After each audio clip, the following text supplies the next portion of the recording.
My wife's office lover sent her a text saying, "Hope your clueless husband doesn't get suspicious. See you tonight." She laughed. "It was just a joke. Don't be insecure." So I played along. This morning, she woke up to a loud noise. When she ran downstairs, she fell to her knees, hysterically begging me to undo it.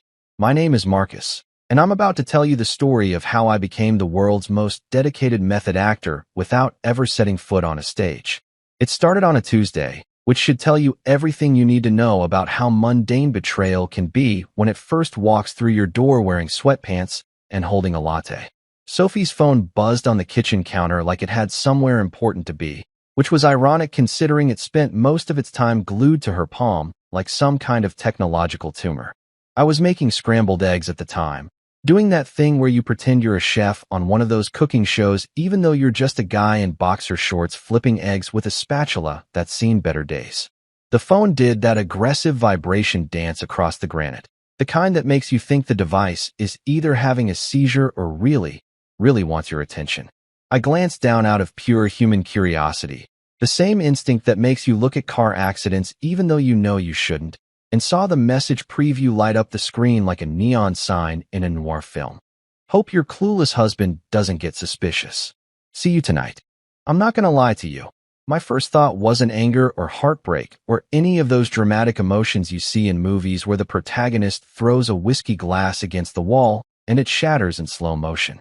No, my first thought was something closer to, well, that's interesting, mixed with a healthy dose of, did this person seriously just call me clueless in a text message on my wife's phone that I can literally see right now?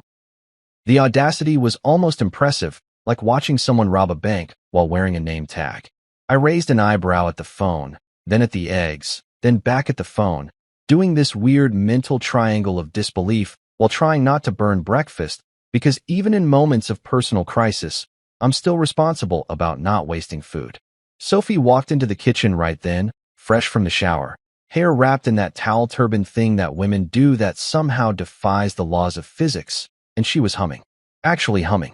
Like she was in a Disney movie and birds were about to land on her shoulders and help her get dressed. I picked up the phone and held it out to her with the screen still glowing, that message sitting there like evidence at a crime scene. And I asked in the most casual voice I could muster, "Hey babe, who's texting you about your clueless husband?" I even added a little smile, the kind that probably made me look like a golden retriever who just got told he's a good boy but doesn't quite understand why. Sophie barely glanced at the screen before she laughed. Not a nervous laugh, not a caught red-handed laugh, but this full, confident, dismissive laugh that would have won her an Oscar if there was a category for best performance by a wife actively cheating on her husband. She waved her hand like she was swatting away a fly and said, "It's a joke, Marcus. Don't be insecure." The way she said insecure had this little edge to it, like she was gently reminding me that being suspicious was a personality flaw, something I should work on in therapy maybe, right after I dealt with my apparent inability to understand humor. So I smiled. I smiled and nodded and said something like, "Oh, okay, cool, because that's what the clueless husband would do, right? The clueless husband doesn't press. The clueless husband doesn't ask follow-up questions like, why would someone joke about me being suspicious unless there's something to be suspicious about? Or who exactly thinks it's funny to call me clueless in a text message? No, the clueless husband just accepts the explanation like he's accepting the terms and conditions on an iTunes update, without reading, without question, without a second thought. I kissed her on the forehead, served the eggs, and internally bookmarked the exact tone of that fake laugh the way you bookmark a recipe you know you're going to need later. I filed it away in the mental folder labeled Things to Remember When This All Falls Apart, right next to the time she said she was working late and came home smelling like cologne that definitely wasn't mine and definitely wasn't sold at Target. The rest of that morning played out like a sitcom where I was both the comedic relief and the audience watching from home, shaking my head at the screen. I went to the grocery store and bought the stuff on the list she'd left on the fridge. Almond milk. The expensive kind that costs more than regular milk even though almonds don't even have nipples, so I'm not sure how you milk them, but whatever. I paid a bill online, the electric company one that was overdue because I'd forgotten about it, which actually fed perfectly into my new persona as the guy who can't remember basic responsibilities. I did laundry. I folded her clothes with the same care I always did. Those little rituals of marriage that suddenly felt like I was costuming a mannequin for a store window display. And through it all, I kept this running commentary in my head, this sarcastic little voice that sounded like a sports announcer calling a game. And Marcus goes for the domestic husband routine, really selling the oblivious angle here, folks. Look at him alphabetizing the spice rack. That's dedication to the craft. Humor kept me sane, honestly. I told myself, fine, be the clueless one. I'll be the world's best clueless husband. I'll win awards. They'll write articles about me in magazines. This man's wife calls him clueless, and you won't believe what he did next. The truth is, when someone calls you clueless, you don't correct them. You don't pull out a PowerPoint presentation proving your awareness and attention to detail. You don't defend your intelligence or your observational skills. You just smile and nod and let them think they're smarter than you because there's power in being underestimated. Every con artist knows this. Every poker player knows this. Every person who's ever successfully planned a surprise party knows this. If people think you don't know what's going on, they get sloppy. They get comfortable. They start making mistakes because they're not worried about covering their tracks when they think you're too dumb to follow the trail. So that's what I did. I prepared. Not loudly, not dramatically, not with any grand declarations or confrontations. I prepared the way a chess player prepares, thinking 3 moves ahead while pretending to barely understand the rules. I prepared like someone who'd just been handed a script for a role they didn't audition for, but decided they were going to absolutely nail anyway. That night, Sophie went out, said she was meeting her sister for dinner, gave me a kiss on the cheek that felt about as genuine as a $3 bill, and walked out the door in an outfit that was definitely too fancy for a casual sister dinner, unless her sister had suddenly become the Queen of England, and nobody told me. I watched her leave from the living room window, watched her check her phone before she even got to the car, watched her smile at whatever message she was reading, and I thought about that text from the morning, "See you tonight." I sat on the couch with a beer I wasn't really drinking and the TV playing some show I wasn't really watching, and I started making a mental list. Not a revenge list, not yet, just an observation list. A collection of small things that suddenly weren't so small anymore. The late nights at the office. The new perfume. The way she'd started putting her phone face down on tables. The credit card statement with the charge from that boutique hotel downtown. The one she'd explained away as a work event, even though her company's office was literally 12 minutes from our house. I wasn't angry yet. Anger would come later, probably. But right then I was just oddly calm, like I'd finally been given permission to acknowledge something I'd been trying not to see for weeks. It was almost a relief, honestly. Like when you've had a headache for so long you forget what it feels like to not have one. And then someone finally tells you it's a headache and not just your normal state of existence. The clueless husband would have sat there feeling sorry for himself, maybe cried a little, maybe called a friend to complain. But I wasn't the clueless husband anymore, not really. I was just playing one on TV, and the show was about to get a lot more interesting. People say cheating shows up in big moments. The lipstick on the collar, the perfume-soaked shirt, the classic working late excuse delivered with all the conviction of a teenager explaining why the car smells like weed.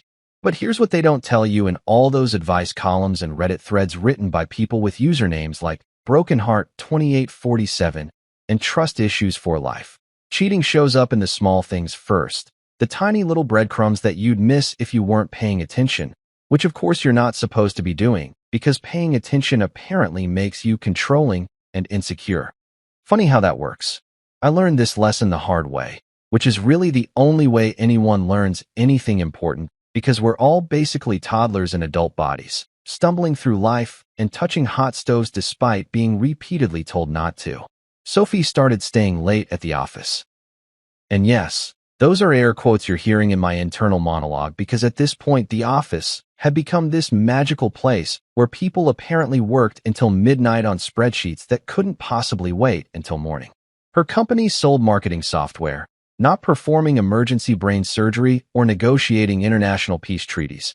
But suddenly every project was life or death urgent and required her immediate attention at 8:30 p.m. on a Thursday. The perfume was new too, something I didn't recognize from the collection of bottles on her dresser that looked like a small chemistry lab devoted entirely to making women smell like various combinations of flowers that don't actually exist in nature. This scent was different, sharper, more expensive smelling, if that makes sense. The kind of perfume you don't buy at the mall, the kind you buy at one of those boutique stores where they call it fragrance and act offended if you ask how much it costs, because if you have to ask, you clearly don't understand the artistry involved in making someone smell like a forest in France at sunset or whatever. And then there was the phone thing. Oh, the phone thing. Sophie suddenly cared more about unread messages than she cared about our anniversary, which had rolled around 3 weeks after that initial clueless husband text and had been celebrated with all the enthusiasm of someone showing up to a dentist appointment. I'd made reservations at that Italian place she liked, the one with the overpriced pasta that comes in portions so small you're basically paying $28 for a modern art installation that happens to be edible. She'd checked her phone 7 times during dinner. I counted.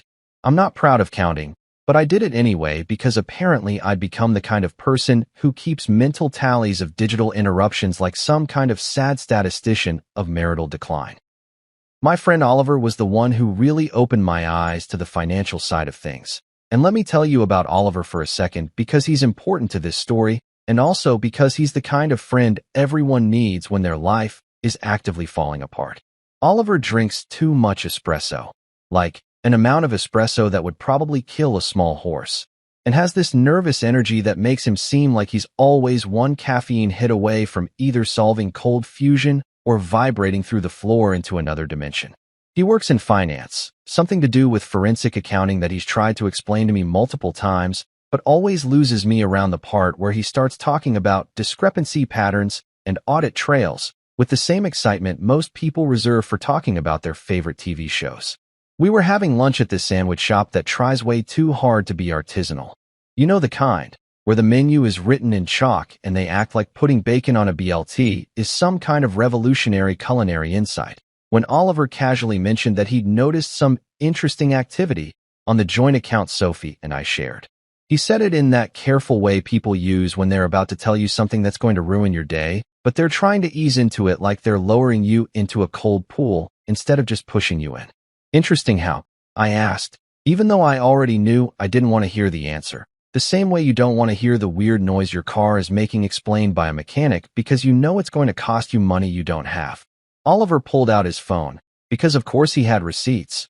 Oliver always has receipts. The man documents his life like he's building a case for a congressional hearing, and showed me a series of small transfers that didn't fit our normal spending patterns. $20 here, $45 there. Amounts small enough that you wouldn't notice them unless you were looking, which I hadn't been because I'd been too busy being the clueless husband who thought everything was fine. The transfers were going to apps I didn't recognize. Payment services that could have been for anything, but probably weren't for anything good. Could be nothing, Oliver said, which is what people say when they know for sure it's something, but they want you to come to that conclusion on your own so they don't feel responsible for blowing up your life. But usually, when people start moving money around in weird little amounts like this, they're either planning something or hiding something.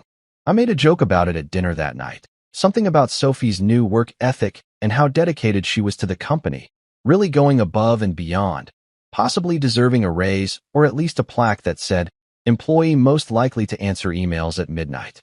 I delivered it with a smile that I'd been practicing in the bathroom mirror like a method actor preparing for the role of oblivious spouse in a made-for-TV movie that would air on a Sunday afternoon when people were too hungover to change the channel. Sophie laughed, but it was that tight laugh again, the one from the kitchen, the one I'd bookmarked in my mental library of sounds that mean I'm being lied to. The truth was, my chest was tightening. Not in a dramatic movie way where the guy clutches his shirt and falls to his knees, but in that slow, creeping way where you suddenly become aware of your own breathing and realize it's taken more effort than it should. It's the feeling you get when you're putting together a puzzle and you keep forcing pieces that don't quite fit because you want them to fit. Because if they don't fit, then the whole picture is wrong and you wasted all that time on something broken. I kept up the act, though, because that's what I'd committed to doing. Clueless husband, happily clueless, blissfully unaware of the small earthquakes happening in his own marriage. I watched Sophie pocket her phone like it was a secret puppy she was smuggling out of a store, quick and guilty, and trying too hard to seem casual about it. She'd gotten into this habit of receiving a text and then immediately standing up to go to another room to read it, always with some excuse like she needed to check something or grab something or do something that definitely couldn't be done in the same room where her husband was sitting. Funny thing about small things, they add up. It's like how you don't notice you're gaining weight until suddenly your pants don't fit and you're standing in front of your closet having an existential crisis about whether jeans shrink on their own or if you've been lying to yourself about those late-night pizza orders. Each small thing on its own is explainable, dismissible, the kind of thing you can rationalize away if you're committed enough to not seeing what's right in front of you. But when you start collecting them, when you line them up like evidence on a murder board in a detective show, suddenly the pattern becomes impossible to ignore. The late nights became a routine. The perfume became a regular occurrence. The phone became an extension of her body, more important than our actual conversations, which had devolved into these surface-level exchanges about groceries and bills and whether we needed to call someone about the weird noise the dishwasher was making.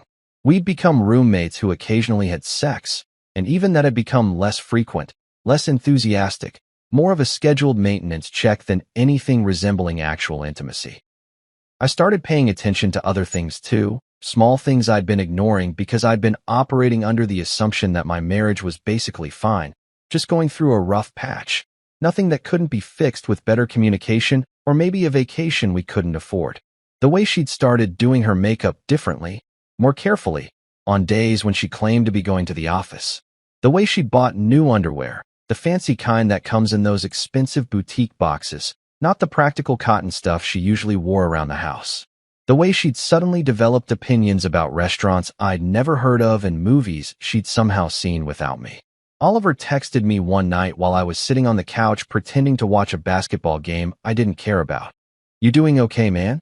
It was one of those check-in texts that your friends send when they know you're not okay, but they're giving you the opportunity to either open up or lie about it. I appreciated the gesture even as I typed back, "Yeah, all good," because I wasn't ready to say out loud what I was starting to understand. Saying it out loud would make it real, and I was still living in that weird liminal space between suspicion and confirmation, that purgatory where you know, but you don't officially know, so you can still maintain plausible deniability if anyone asks. The smallest things become evidence when you pay attention, when you stop giving people the benefit of the doubt, when you start trusting your gut instead of their explanations. A text message that gets deleted too quickly, a receipt that doesn't match the story, a phone call taken in the garage, a sudden interest in privacy where there wasn't any before. These aren't smoking guns. They're breadcrumbs, and I'd become the guy following them through the forest, knowing full well they probably led to somewhere I didn't want to go, but unable to stop walking anyway, because at least walking gave me something to do besides sit still and pretend everything was fine when it clearly, obviously, painfully wasn't. While she slept, I learned the quiet arts, and let me tell you, there's something deeply weird about becoming a spy in your own marriage. Like you've suddenly been cast in a thriller movie except the budget is terrible, and instead of cool gadgets you've got a 7-year-old laptop and a growing sense of betrayal that sits in your stomach like bad Chinese food. I never thought I'd be the guy who snoops, who investigates, who turns into some kind of discount private detective operating out of his own living room at 2 in the morning with only the glow of a computer screen for company. But life has a funny way of turning you into exactly the person you swore you'd never become. Backups became my new religion. Screenshots became my gospel. Receipts became my holy texts. I approached the collection of evidence with the dedication of a museum curator assembling an exhibit, except instead of ancient pottery, I was cataloging modern betrayal, which honestly feels like it should be its own wing in a museum somewhere. The Hall of Shattered Trust, sponsored by whoever makes those little surveillance cameras you can buy on Amazon for like $30. Oliver taught me how to mirror a phone, which sounds way more high-tech and Jason Bourne than it actually is, but I'm going to let you think it was cool because it made me feel competent for approximately 15 minutes before I remembered why I was learning this skill in the first place. Oliver walked me through it over beers at his place, his apartment that looks like a tech startup threw up in it. Monitors everywhere, cables running across the floor like electronic spaghetti, and enough empty energy drink cans to build a small fortress. He explained it in that patient way people explain technology to their parents, like he was teaching me how to use email for the first time. It's not because you're techie, Oliver said, pulling up some software that looked intimidatingly complex, full of menus and options and things I definitely didn't understand. It's because you need receipts. You need documentation. You need proof that's undeniable, the kind of proof that holds up in court if it comes to that. I told him I wasn't techie, which is an understatement. I'm the guy who still uses the same password for everything and thinks the cloud sounds like something from a children's book rather than actual technology. But Oliver was patient, walking me through each step like he was teaching me a recipe. Except instead of baking a cake, I was learning how to basically clone my wife's digital life onto my own devices. It felt invasive and necessary in equal measure, like I was violating privacy in order to uncover violations, which is the kind of moral paradox that keeps you up at night if you think about it too hard. So I tried not to think about it too hard. The first thing that came through when the mirroring started working was a text thread with a name I didn't recognize, Adrian. Because of course his name was Adrian. It couldn't be something normal like Dave or Mike. It had to be Adrian, which sounds like the kind of name you give a character in a romance novel who's described as having smoldering eyes and chiseled features, and probably owns a motorcycle he doesn't need, but rides anyway because it makes him look dangerous and interesting. I read through those texts at 3 a.m. while Sophie slept upstairs, her phone sitting on the nightstand next to her like a ticking time bomb she was completely unaware of. I sat in the home office we'd set up in the spare bedroom, the one we'd talked about maybe turning into a nursery someday back, when we still talked about someday like it was a real place we might actually visit. The messages loaded slowly, chronologically, starting from months back, and watching them populate on my screen felt like watching a car crash in reverse. You know how it ends, but seeing how it begins is somehow worse. The early messages were innocent enough, or at least innocent-ish. Work stuff, meeting confirmations, those kinds of professional exchanges that could have been between any two colleagues who had to collaborate on projects. But then they shifted. The way conversations shift when people start testing boundaries. When looking forward to our meeting becomes looking forward to seeing you. And suddenly there's subtext thick enough to cut with a knife. The emojis started appearing, those little digital hieroglyphics that mean everything and nothing. The winky faces and the hearts and the inside jokes I wasn't part of. I pulled hotel bookings next, because once you've crossed the line into full-scale digital espionage, you might as well go all in, right? Might as well commit to the bit. I found reservations at boutique hotels, the kind with names like the Riverside Inn or Hotel Moderne, that try to sound European and sophisticated but are really just charging you $200 a night for a room that's basically a fancy box with a bed in it. The dates matched up with nights Sophie had claimed to be working late or attending conferences, and seeing them lined up like that, the lies next to the truth, the excuses next to the evidence, felt like getting punched in the chest by someone wearing brass knuckles made of calendar entries. There were lingerie orders too, purchases made on our joint credit card because apparently Sophie had gotten comfortable enough in her deception to not even bother hiding the financial trail. I found receipts from stores with names like Secrets and Lace and The Intimate Collection, places I'd never been invited to shop at, orders for things I'd certainly never seen her wear at home. $60 bras, $70 panties, matching sets in colors she'd never shown me, all charged to a card that had my name on it too. The irony was so thick you could spread it on toast. I was literally funding my own cuckolding, like some kind of twisted crowdfunding campaign for my wife's affair. Calendar entries told another story, one of late-night dinners at restaurants I'd never heard her mention, at places with Michelin stars and waiting lists, and the kind of menus where they describe each ingredient like it's a character in an epic poem. Pan-seared scallops with locally sourced microgreens and a reduction of something or other type places, where you pay $40 for 3 bites of food arranged artistically on a plate the size of a hubcap.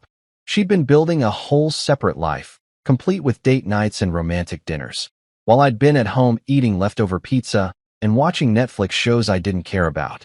I made folders on my computer with names that started out practical, evidence, documentation, Sophie's phone backup, but as the collection grew and my anger calcified into something harder and colder, the names got more creative. Proof, do not open unless angry, became my favorite, though I also created the greatest hits of betrayal. And remember this when she cries. which in retrospect might reveal more about my mental state than I'm comfortable admitting, but whatever, we're past the point of pretending I was handling this with perfect emotional stability. I felt ridiculous and powerful at the same time, like a supervillain whose superpower is really good organization and a basic understanding of cloud storage. Ridiculous because I was spending my nights screenshotting text messages and saving receipts like some kind of obsessed archivist of infidelity. Powerful because for the first time since this whole nightmare started, I had control over something. I had information she didn't know I had, leverage she couldn't see, ammunition she'd handed me without realizing it. My files turned into a collage of betrayal, a digital scrapbook of the worst moments of my marriage, carefully curated and meticulously organized. I had the tacky receipts, literally tacky, printed on that thermal paper that fades if you look at it wrong, sitting next to screenshots of hotel selfies. Those couples' photos taken in bathroom mirrors with Sophie making that face she makes when she thinks she looks sexy. The one where she tilts her head and does this thing with her eyes that I used to think was cute, but now just made me want to throw my laptop across the room. It was messy art, the kind of art installation you'd see in a contemporary museum where the placard next to it would read something pretentious like dissolution, a study in modern love, and people would stand around nodding thoughtfully while secretly wondering if the artist was okay. Except I was both the artist and the subject, creating documentation of my own destruction, cataloging the evidence of my wife's affair with the same attention to detail I'd once used to plan our wedding. There were photos too, ones she'd sent to Adrian that had somehow synced to the cloud, because people always forget about the cloud until it comes back to haunt them like some kind of digital ghost. Pictures I won't describe in detail because some things are too painful to relive, and also because I'm trying to maintain at least a shred of dignity in the retelling of this story. But let's just say they confirmed everything I already knew and added several things I'd been better off not knowing. The weird part was how methodical it all became, how routine. I'd wait for Sophie to fall asleep, give it an extra 20 minutes to be safe, then creep downstairs like a teenager sneaking out, except I was sneaking into my own office to spy on my own wife. I'd make myself coffee even though it was midnight because at that point sleep was theoretical anyway, and I'd spend hours organizing files, cross-referencing dates, building timelines like I was preparing for trial even though I had no idea yet what the trial would be. Oliver would text me during these late-night sessions, checking in with messages like, "You still up?" and "Find anything new?" Because he'd become invested in this too, like he was my accomplice in evidence gathering, my partner in documentation crimes. I'd send him screenshots sometimes, the particularly damning ones, and he'd respond with reactions ranging from shocked emoji to "holy shit, man," to longer messages about what this meant legally and financially, always thinking 3 steps ahead, because that's how his brain works. The collection grew. Every night brought new additions to the archive, new pieces of the puzzle, new evidence that made the picture clearer and somehow worse. I became a detective with poor fashion sense and worse coping mechanisms, trading sleep for screenshots, trading peace of mind for proof, building a case against someone I'd once promised to love forever, using skills I never wanted to learn to document a betrayal I never wanted to experience. I didn't like lawyers. This was a position I'd held firmly for most of my adult life, developed through a combination of watching too many legal dramas where everyone's morally ambiguous and wears suits that cost more than my car. And that one time I got a parking ticket, and the lawyer I consulted charged me $200 to tell me I should just pay the $70 ticket. Lawyers, in my experience, were people who made simple things complicated and then charged you by the hour for the privilege of being confused in their presence. But now I absolutely adore one, which just goes to show that life will make you eat your words and then bill you for the meal.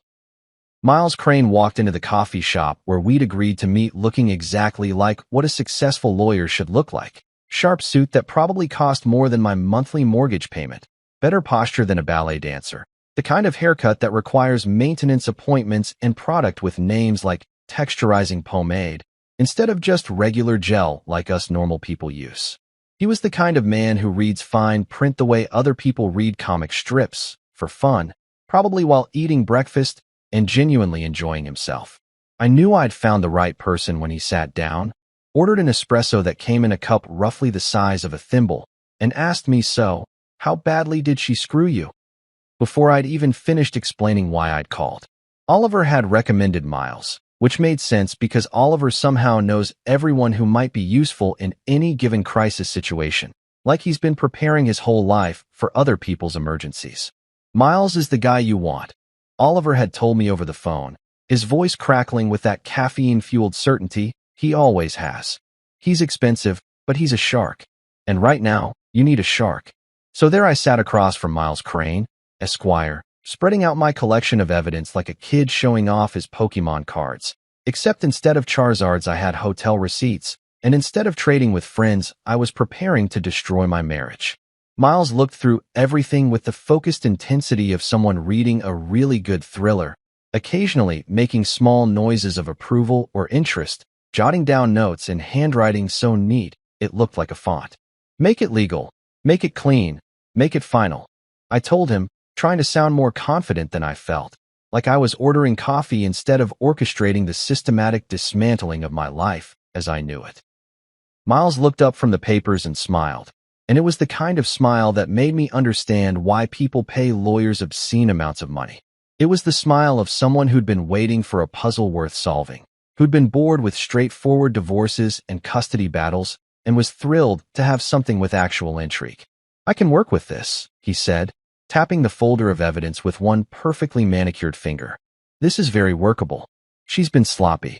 Over the next few weeks, while Sophie bragged about team spirit at office parties, and yes, I had to stand there nodding while she talked about how amazing her colleagues were, including Adrian, who was apparently such a team player, which is corporate speak for something very different than what she meant.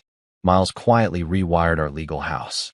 He worked in the background like a stage crew member during a play, invisible but essential, moving pieces around while everyone else was distracted by the performance happening center stage. We met for coffee every Thursday. These sessions that looked to anyone watching like two guys discussing sports or maybe a business deal. Nothing suspicious, nothing that would raise eyebrows. Miles would update me on filings and paperwork and legal maneuvers I barely understood but trusted implicitly because he explained them with such confidence that disagreeing would have felt like questioning gravity. I joked with him once about dramatic reveals, about the fantasy of throwing papers down on a table and shouting, "You've been served," like they do in movies, and Miles laughed, but then got serious. "That's not how we're doing this," he said, stirring his espresso with the tiny spoon that came with it. "Dramatic is messy. We're going for surgical. We're going for asset protection." Asset protection. I love that phrase. It sounded so clinical, so professional, like we were discussing investment portfolios rather than the fact that my wife was sleeping with someone named Adrian who probably had abs and drove a car with unnecessary spoilers. I call it installing a safety net where she thought there was a trampoline. I told Miles, and he actually laughed, wrote it down in his legal pad. There's a rhythm to revenge planning, I discovered. It's surprisingly mundane once you get into it. Not at all like the movies where everything happens in dark rooms with dramatic lighting. Our rhythm involved a lot of coffee.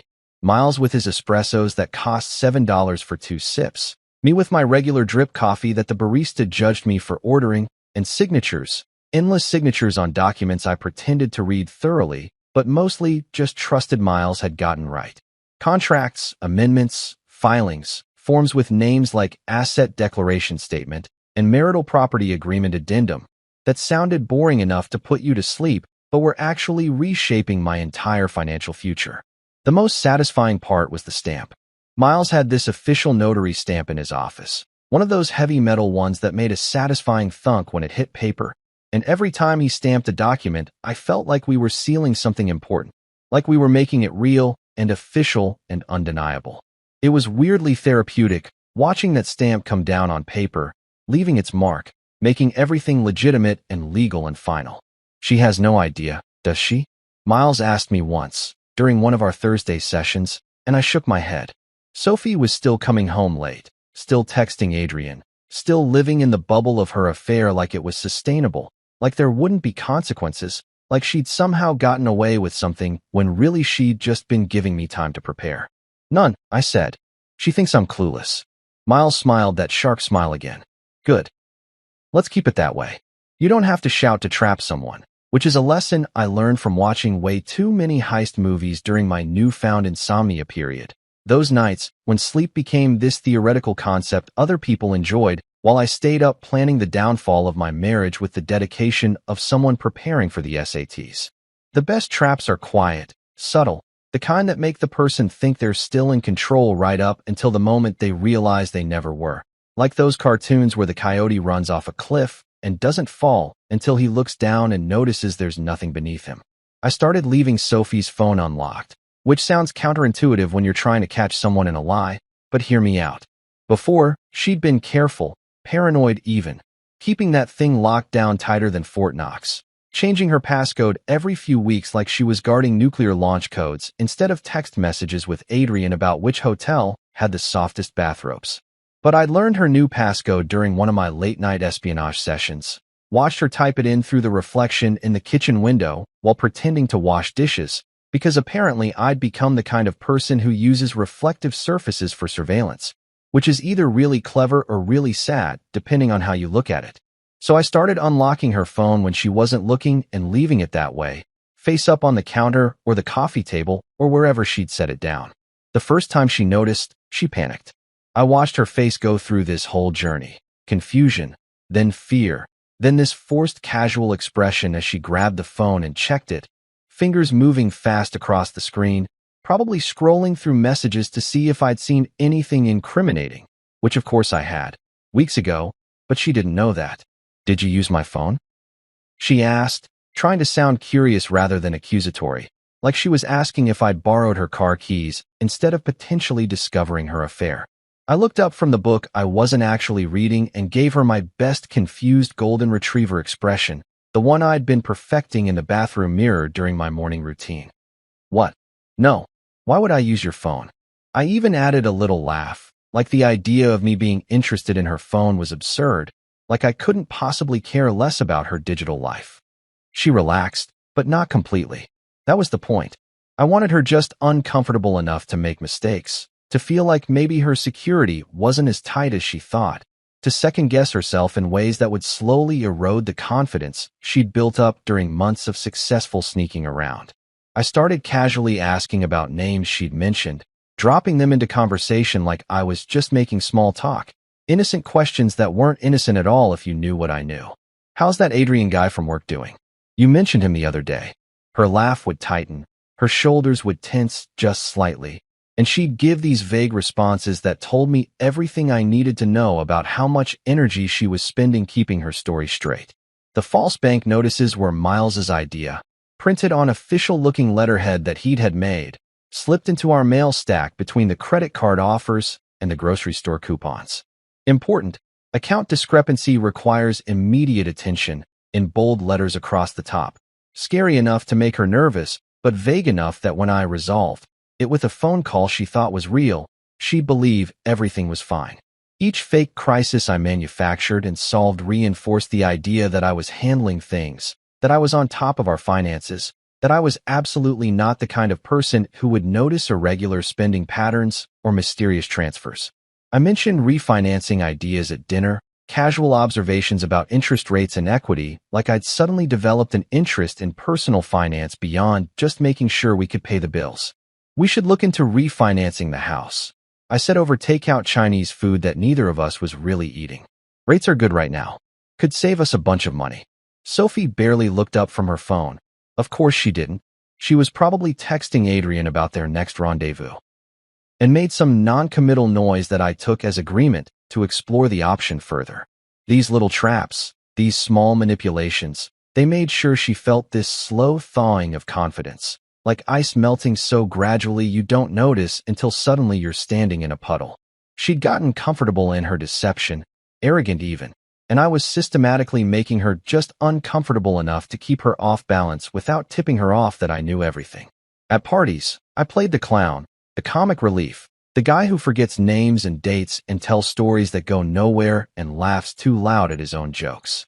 I became that person everyone tolerates because he's harmless, the husband who's just happy to be included, who doesn't notice when his wife spends 40 minutes talking to Adrian in the corner while he's busy discussing barbecue techniques with someone's cousin who won't stop talking about his new grill. "Oh man, is today our anniversary?" I said once at a dinner party, loud enough for everyone to hear. including Sophie, who looked mortified. I always mix up the date.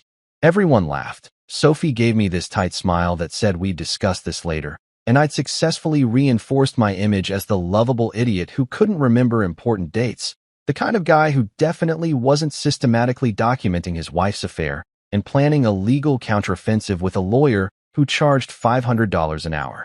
At night, after Sophie fell asleep, I'd sit in the dark living room rehearsing lines I'd never speak, at least not yet. I'd practice different versions of confrontation, different ways of revealing what I knew, playing out scenarios like I was preparing for a performance. I know about Adrian. Too simple.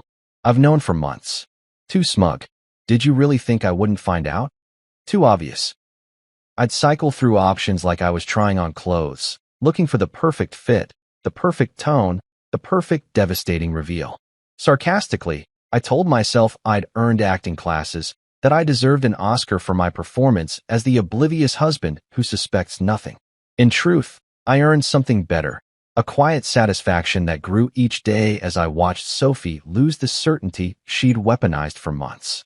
She'd used my trust against me, had counted on my belief in her, had banked on me being exactly who she thought I was, trusting, naive, too in love to see what was right in front of me. But every little trap I set, every small test she failed without knowing she was being tested, every moment of manufactured confusion that made her question whether her secret was still safe. Those were taking back the power she'd stolen. I wasn't the clueless husband anymore. I was just playing one on TV, and the season finale was going to be spectacular. Refinancing the house sounded boring, which was exactly the point.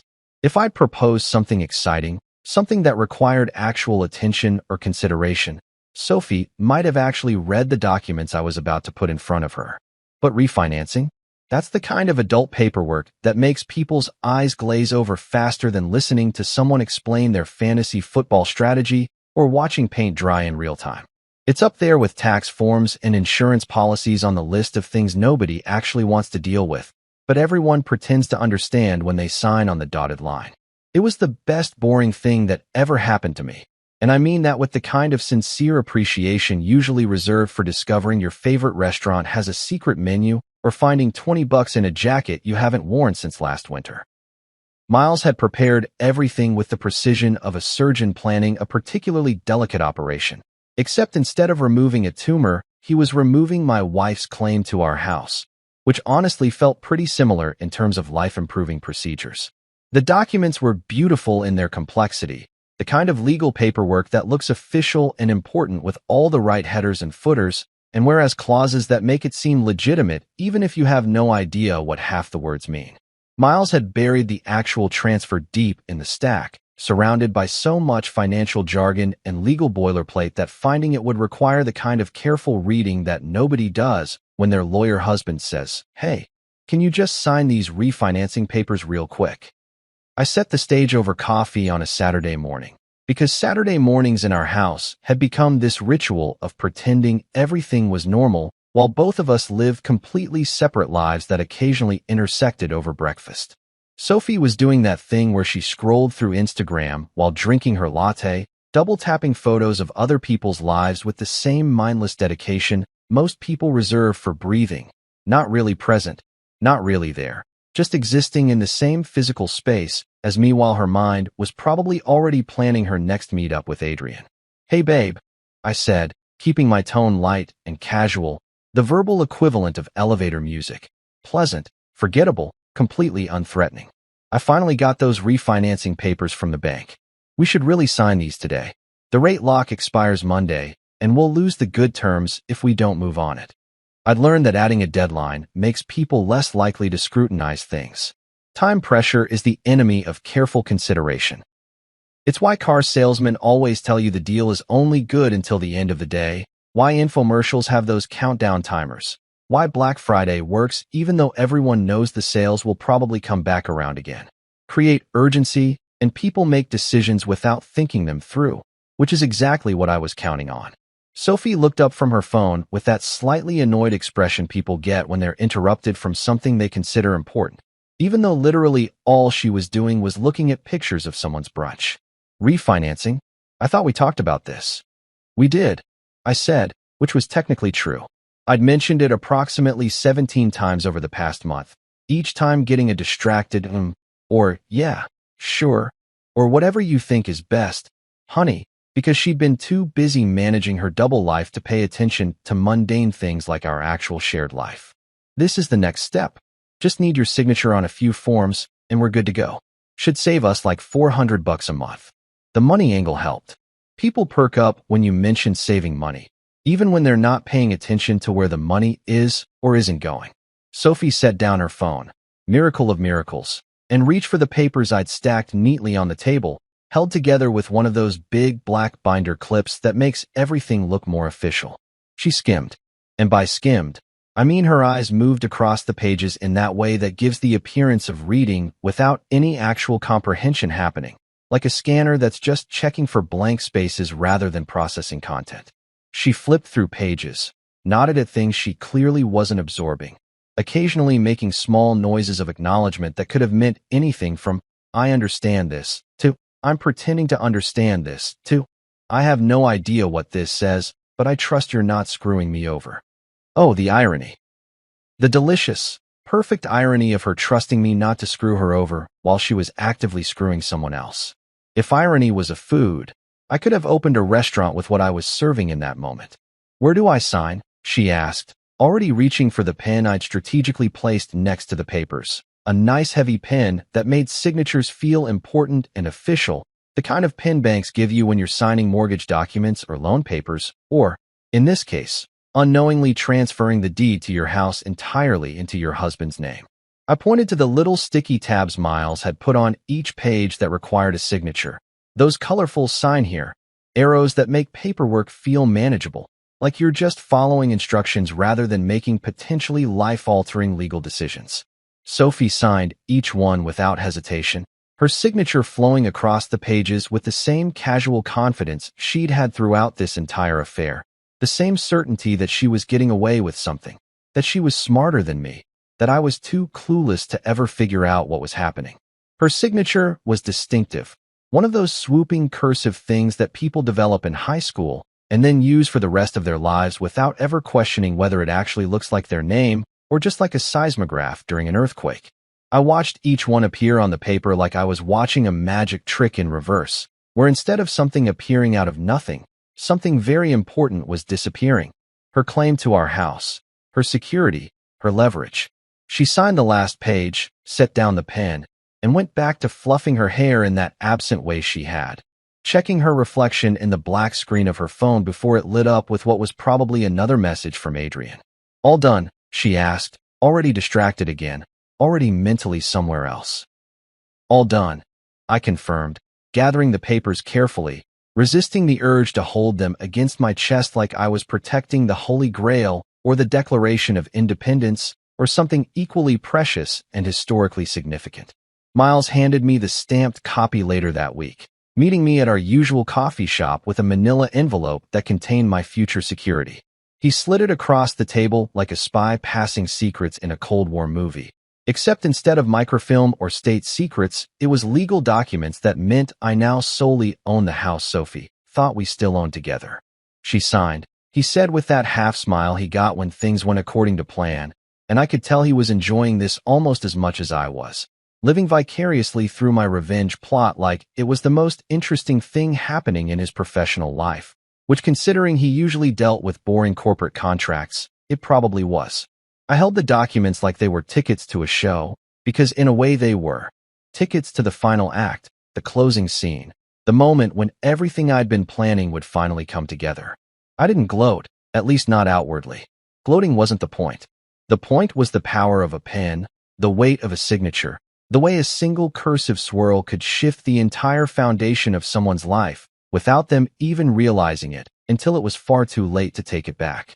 Adrian, Sophie's office friend, who I'm sure described himself on dating apps as alpha male and entrepreneur mindset, even though he worked in middle management at a software company, sent a smug text to a colleague that I intercepted through my phone mirroring setup.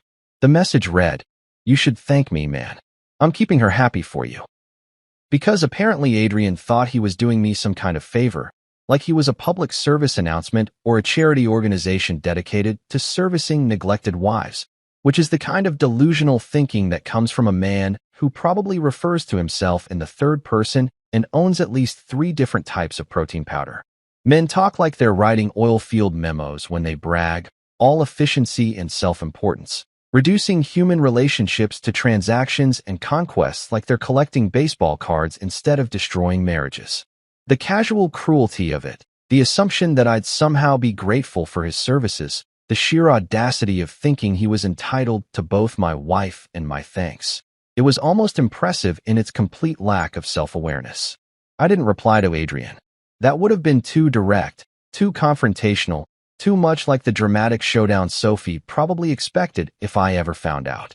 No, I had a better idea, one that Miles approved of with that predatory lawyer smile and Oliver endorsed with an enthusiastic hell yes. Do it over text messages that were probably too excited for someone who wasn't directly involved in the situation. I forwarded everything to his wife, Rachel. Not just the text about keeping Sophie happy, but the whole collection, the hotel receipts with both their names, the restaurant reservations, the text threads where Adrian complained about his boring home life and talked about how Sophie understood him in ways his wife didn't, which is the kind of cliché affair talk that sounds like it was copied from a bad romance novel written by someone who learned about relationships from watching soap operas. I'd found Rachel through Adrian's social media because people are shockingly bad at privacy settings when they think they're untouchable. She had one of those Facebook profiles that was mostly pictures of their kids and inspirational quotes about family and love, the kind of digital presence that made the betrayal feel even worse because you could see exactly what Adrian was risking for hotel sex and validation from my wife. I sent the evidence from an anonymous email account Oliver helped me set up with a simple message. I'm sorry you have to find out this way. You deserve to know the truth about your husband and Sophie Martinez. Short, direct, devastating. I didn't editorialize, didn't add commentary, just let the evidence speak for itself because sometimes the facts are brutal enough without embellishment. The reaction was immediate and deliciously chaotic, like watching dominoes fall or a Rube Goldberg machine of relationship destruction play out in real time. Rachel called Adrian 17 times in the span of an hour. I know because his phone was connected to his smartwatch and the notifications showed up on Sophie's mirrored feed since they'd been texting about meeting up later that day. Her voice breaking, then furious, leaving messages that escalated from "please call me" to "you lying piece of shit" in the span of maybe 3 voicemails. The firm called HR by noon the next day because Rachel had apparently forwarded everything to Adrian's boss with a detailed explanation of how company resources, specifically corporate credit cards and company time, had been used for the affair. Nothing gets a company's attention quite like potential liability and misuse of corporate funds. Turns out, who knew accounting departments could move so fast when properly motivated? Adrian began having sudden personal emergencies that required him to leave work early, miss meetings, and generally become unreliable in ways that his performance reviews probably hadn't reflected before. Sophie's texts to him became increasingly panicked. What's happening? Why aren't you answering? Did something happen with Rachel? And I watched them come through like I was reading a thriller novel where I already knew the ending, but still enjoyed seeing how the characters reacted to their inevitable downfall. Sophie's world started vibrating like a cheap phone on silent mode that finally hit the table, that kind of persistent buzzing that you can't ignore even though you want to. That tells you something important is happening whether you're ready for it or not. Her office became tense. Her texts became frantic. Her careful compartmentalization started breaking down as the affair that had existed in this protected bubble suddenly became exposed to consequences and reality. I watched the dominoes fall, not loudly, but with a chaotic dignity that felt oddly poetic, like watching a carefully constructed house of cards collapse in slow motion. Adrian's marriage imploding, his professional reputation tanking, Sophie's secure little secret becoming public knowledge among their colleagues, the comfortable affair suddenly becoming a liability instead of an escape. I wanted her to feel the crash, not just hear about it, because there's a fundamental difference between being told your life is falling apart and experiencing it in real time with all 5 senses engaged. It's the difference between someone describing what it's like to fall off a cliff and actually standing at the edge watching the ground rush up to meet you, knowing there's nothing you can do to stop what's coming. Miles arranged the timing with the precision of a military operation, coordinating with the bank to freeze our joint accounts at exactly 6 a.m. on a Thursday, which he'd chosen specifically because Thursday is that weird day where people are too tired to think clearly but not close enough to the weekend to have hope. Oliver practiced his shocked neighbor face in my bathroom mirror the night before, workshopping different levels of surprise and concern until we found the right balance of, "I can't believe this is happening," and "I'm here to support you, buddy," which was honestly more method acting than either of us expected to be doing in our mid-30s. But here we were. I hired a locksmith I'd found through one of those apps where everyone is anonymous and paid in cash, told him I was locked out of my own house, which was technically true since I'd deliberately left my keys inside earlier. He showed up at 5:30 in the morning looking like he'd rather be anywhere else, changed the locks on both doors in under 20 minutes, and left without asking questions because apparently locksmiths at that hour have seen enough weird stuff that a guy changing locks on his own house barely registers as interesting. The accounts were frozen overnight, funds moved into safe places under my control, a personal account Miles had helped me establish months ago, transfers that looked like normal financial management to anyone who wasn't paying extremely close attention. Sophie's credit cards, all of them joint accounts she'd been using to fund her fancy dinners and hotel stays, suddenly declined. Her access to our savings, gone. The financial foundation she'd been taking for granted while building her affair, removed as efficiently as pulling a tablecloth out from under dishes, except the dishes were definitely going to fall. Then I staged a loud collapse in the living room. And I mean staged like I was setting up a scene from a disaster movie. I'd opened the safe we kept in the office closet, the one where we stored important documents and some jewelry and a small amount of emergency cash, and emptied it completely, distributing the contents to locations Sophie would never find. The display case in our living room, the one with Sophie's grandmother's china that she insisted we keep even though we never used it, I carefully emptied, and then strategically broke, scattering glass across the hardwood floor like confetti at a funeral. Sad, glittering, impossible to ignore. I knocked over furniture, left drawers pulled out, created the appearance of chaos that would be immediately visible the moment anyone came downstairs. It looked like a robbery, or at least like something catastrophic had happened, which I suppose was accurate in a metaphorical sense even if the actual catastrophe was entirely orchestrated. Then I screamed. Not my proudest moment, but I committed to the performance. I yelled, "Sophie, Sophie, get down here," with genuine urgency in my voice because even though I was faking the emergency, the emotion behind it was real. Months of anger and betrayal and calculated planning all channeled into that moment of theatrical panic. Sophie ran downstairs, squinting without her contacts in, hair wild like she'd been electrocuted, mascara already streaked from whatever she'd failed to wash off the night before.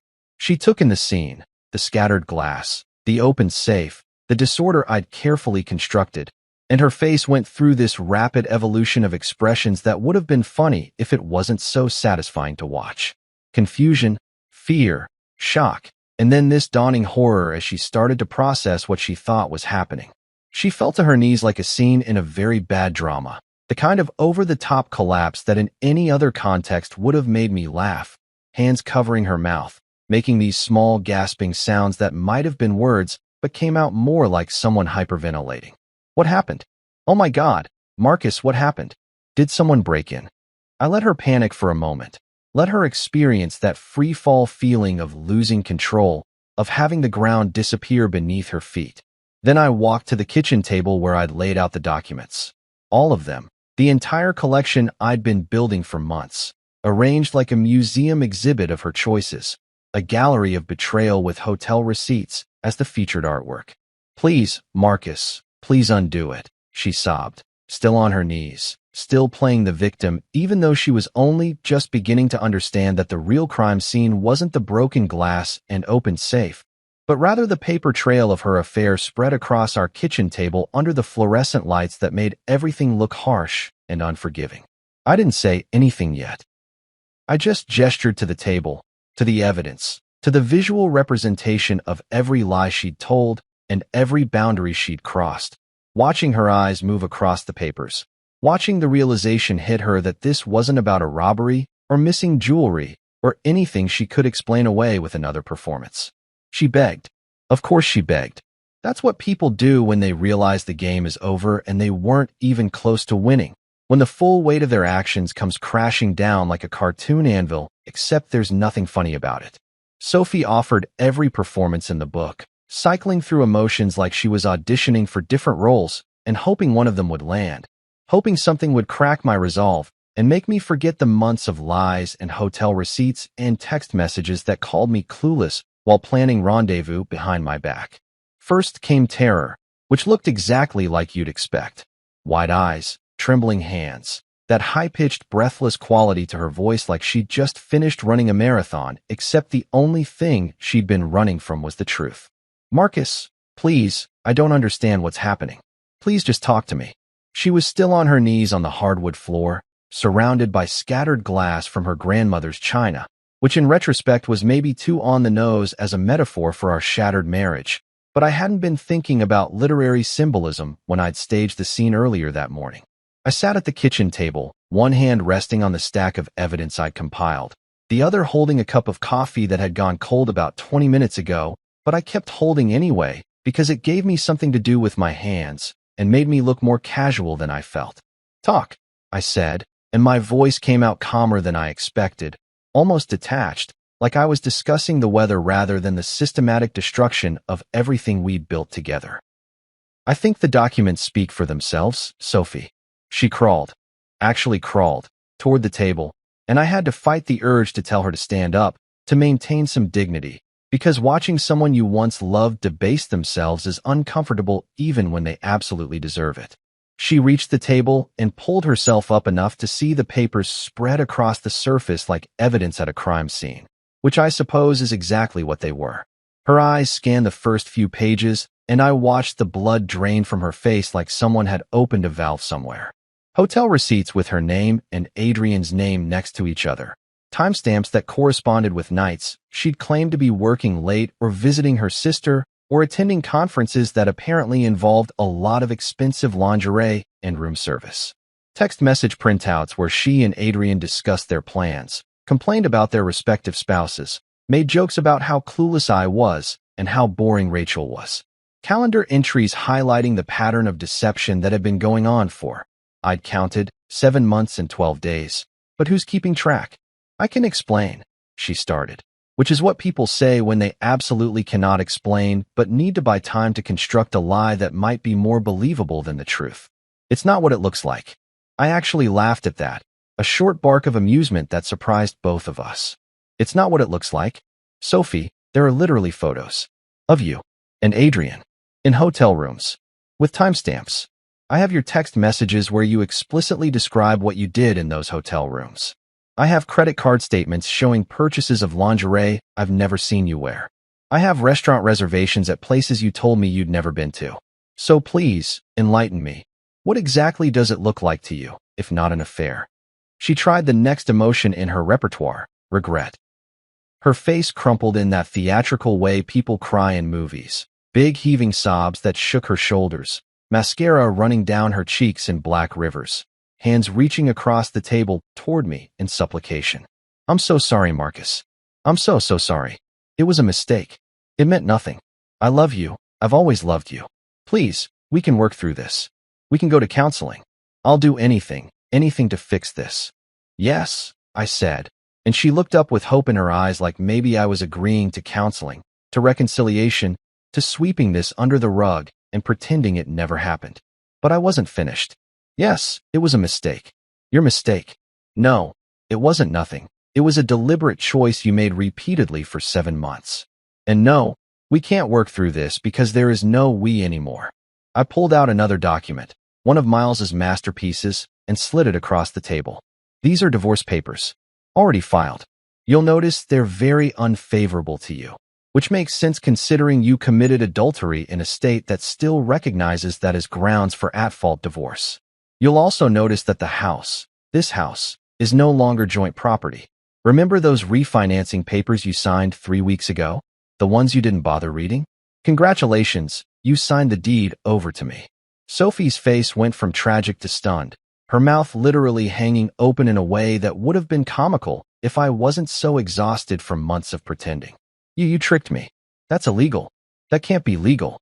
Actually, it's completely legal, I said, channeling Miles's confident lawyer energy. You signed voluntarily. No coercion, no fraud. I simply failed to explain in detail what you were signing, which isn't required when both parties are adults with the ability to read. You could have read the documents. You chose not to, just like you could have chosen not to sleep with Adrian. But you did. Choices have consequences, Sophie. Welcome to yours. She tried bargaining next, the third stage of whatever grief or panic she was working through. Okay, I messed up. I know I did. But you can't just take everything. We built this life together. The house, our savings, everything. Half of it is mine. You can't just steal it. I'm not stealing anything.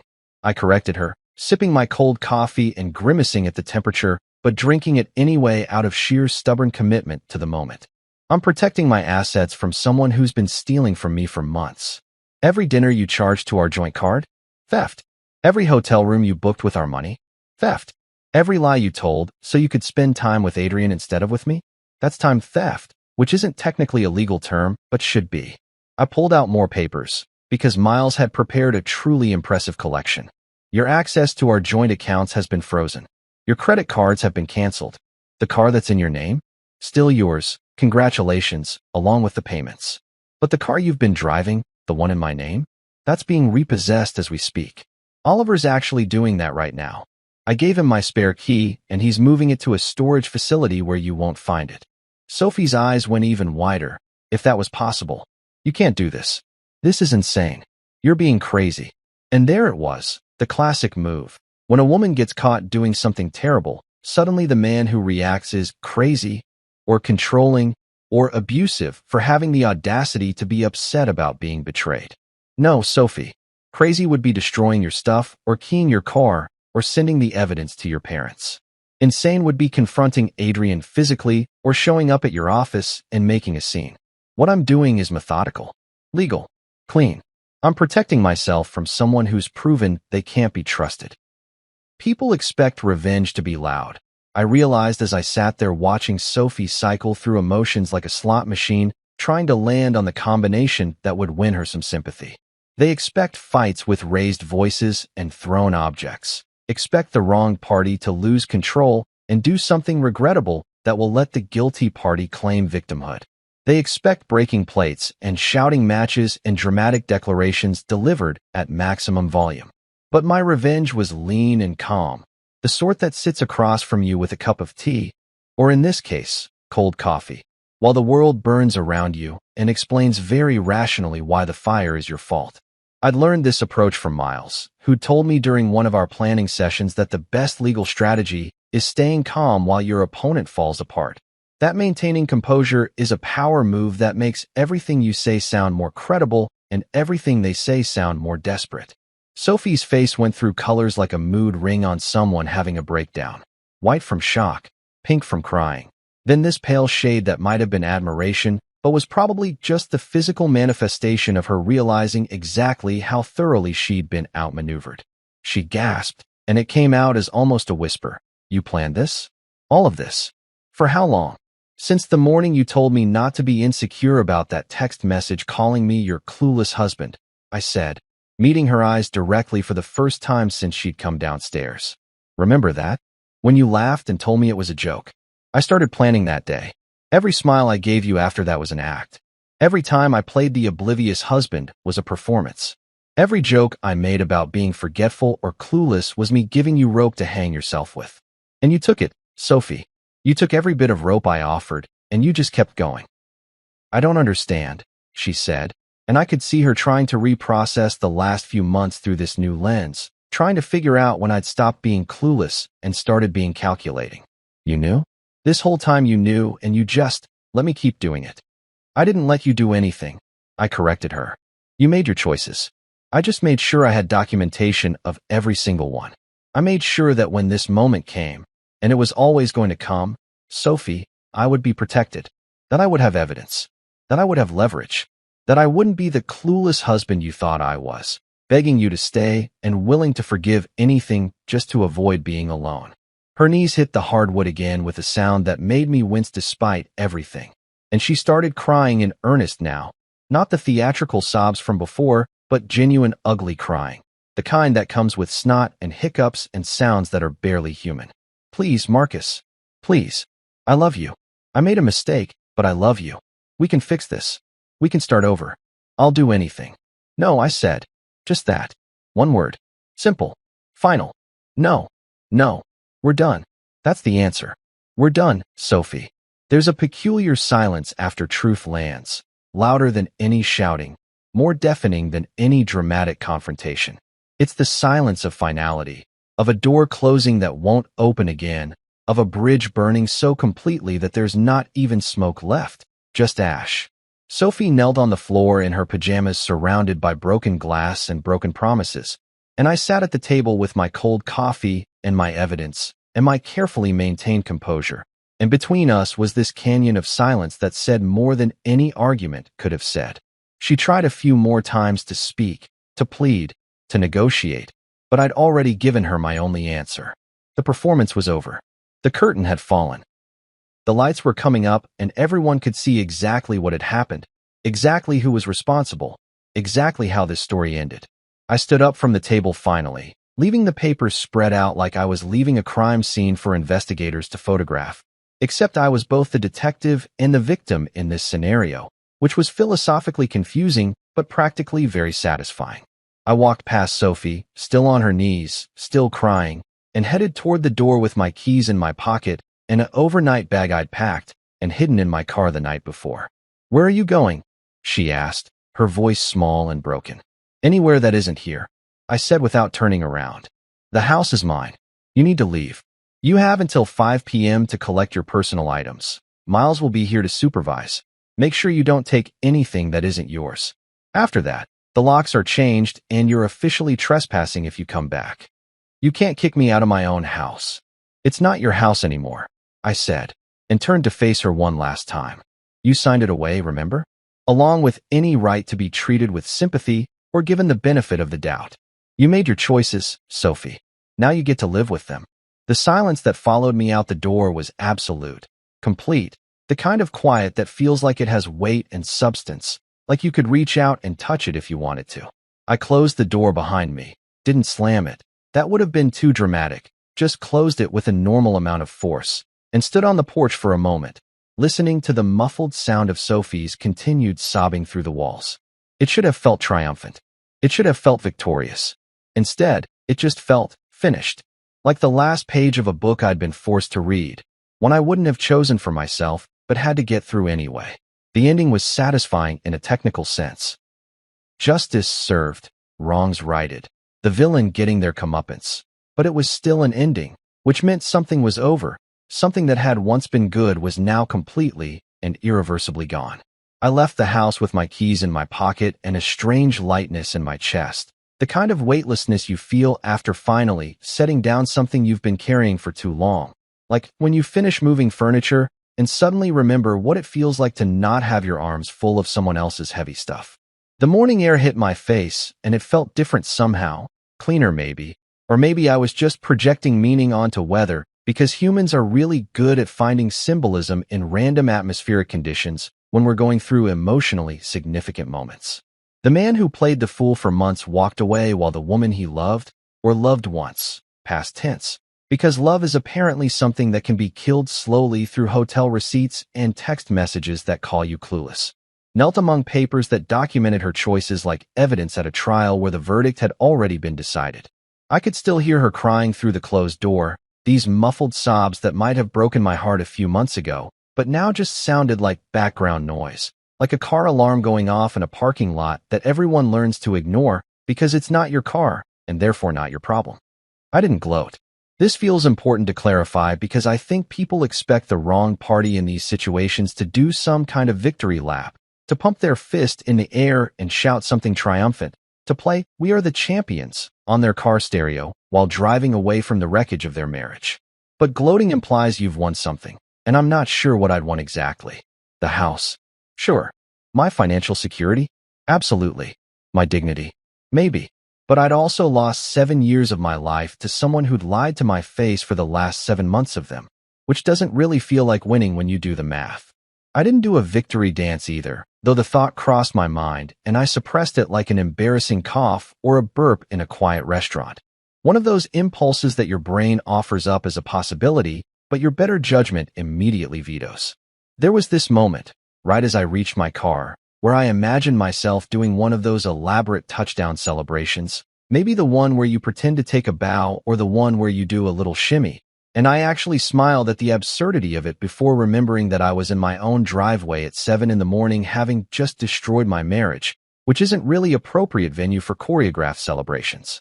I'd regained my life, not by screaming or fighting or doing any of the loud, messy things that feel satisfying in movies but are mostly just exhausting in reality. I'd done it through quiet surgical strikes, through planning and patience, and performing the role of the oblivious husband so convincingly that Sophie never saw the knife coming until it was already buried in whatever metaphorical back you stab someone in when you systematically dismantle their security while they're busy having an affair. That metaphor got away from me a little bit, but you get the idea. Revenge had a taste, I realized as I sat in my car with the engine running, letting it warm up even though it was late spring and didn't really need warming up, just buying time before I had to decide where I was actually going. It wasn't sweet like people always say in those revenge success stories on Reddit where everyone gets exactly what they deserve and life works out perfectly. It wasn't bitter either, not like the cold coffee I'd forced myself to drink during the confrontation to maintain the image of casual composure. It was clean. That's the best word I could find for it. Clean, like soap or disinfectant, or that smell right after rain when everything's been washed and reset. I had what I truly wanted, which turned out to be simpler than I'd expected. Not the house, though that was nice. Not the money, though financial security beats financial instability every time. What I wanted was peace. The kind of peace that comes from not having to wonder if your spouse is lying to you. Not having to check phones or mirror devices or build evidence folders with names like proof. Do not open unless angry. The peace of knowing that when I went to bed at night, I wasn't sleeping next to someone who was probably texting someone else about what a clueless idiot I was. And I wanted the knowledge that I wasn't clueless at all. That might have been the most important thing, honestly, reclaiming my sense of self-awareness, proving to myself that I could see what was happening and respond strategically instead of emotionally. Sophie had spent months thinking she was smarter than me, more sophisticated, better at managing the complexity of a double life. She'd looked at me like I was a golden retriever who was just happy to see her when she came home, no matter where she'd been or who she'd been with. And for months I'd let her think that, had encouraged that belief, had played into it like I was auditioning for the role of world's most oblivious husband. But I wasn't oblivious. I was observant. I was patient. I was strategic in ways she never expected because she'd bought into her own narrative about who I was, had confused the performance with reality, had mistaken deliberate ignorance for actual stupidity. The best magic tricks work because the magician controls what you pay attention to, and I'd spent months directing Sophie's attention away from what I was actually doing while she was too busy managing her affair to notice I was managing her. As the door closed behind me, literally and metaphorically, because why not embrace the symbolism at this point? I let the house keep the echoes. The memories of better times, the ghost of who we used to be before hotel receipts and text messages, and 7 months of methodical betrayal. All of it could stay in that house with Sophie and her tears and her belated regret. I didn't need to carry any of it with me. That was the whole point of the clean break, the surgical precision of the revenge, to cut away the infected parts and walk away healthy, or at least healthier than I would have been if I'd stayed and tried to work through it. Some things, once shattered, shouldn't be rebuilt. This is true for grandmother's china, and it's true for marriages built on foundations that turned out to be sand instead of concrete. You can glue a broken plate back together, but everyone can see the cracks, and you'll never trust it to hold weight again. We'll never use it for anything important. We'll just keep it on a shelf as a reminder that once upon a time it was whole. I didn't want to be a cracked plate on a shelf. I didn't want to be the marriage that everyone whispered about. Oh, they're still together, but she cheated on him. Can you imagine? The cautionary tale at dinner parties about the cost of forgiveness. Sometimes the best punchline is the one they never see coming. I thought about this as I put the car in reverse and backed out of the driveway, watching the house get smaller in my rearview mirror like it was a place I used to live instead of a place I'd lived until literally 5 minutes ago. Sophie had made jokes about my cluelessness, had laughed about keeping secrets from her oblivious husband, had probably entertained Adrian with stories about how easy it was to deceive me, how I never asked questions or noticed inconsistencies or posed any threat to their careful arrangement. The joke was on her, obviously. The joke had been on her for months while she thought she was getting away with something. The joke was that I'd noticed everything, documented everything, prepared for everything, and then waited for exactly the right moment to reveal that the fool she'd been playing wasn't a fool at all. He was just an actor waiting for his cue. And the punchline? The punchline was her on her knees, surrounded by evidence of her own choices, realizing too late that the person she'd underestimated had been 3 steps ahead the entire time. Oliver called as I was driving, because of course he did. He'd probably been watching his phone waiting for the signal that it was over. "How'd it go?" he asked, and I could hear the espresso machine running in the background because Oliver's morning routine involves approximately 17 shots of espresso and the kind of nervous energy that makes him unable to sit still. "It's done," I said, and even saying it out loud felt surreal, like I was describing something that had happened to someone else in a story I'd read instead of something I'd just experienced. "She signed the house away. The accounts are frozen. She's got until 5 to get her stuff out." Holy shit, man. How do you feel? How did I feel? That was the question, wasn't it? I should feel triumphant or vindicated or satisfied or any of those big emotions that come with successful revenge plots. Instead, I just felt tired. Tired in a good way, like after finishing a marathon or completing a project you've been working on forever, that exhausted satisfaction that comes from closing a chapter you've been stuck on for too long. I feel free, I finally said, and realized it was true. Free from the lying, free from the pretending, free from the weight of maintaining a performance while building a case, free from a relationship that had become a prison I didn't even realize I was in until I'd executed my own elaborate escape plan. "Where are you headed?" Oliver asked. "No idea," I admitted, and it was possibly the most honest thing I'd said in months. "Away. Somewhere new.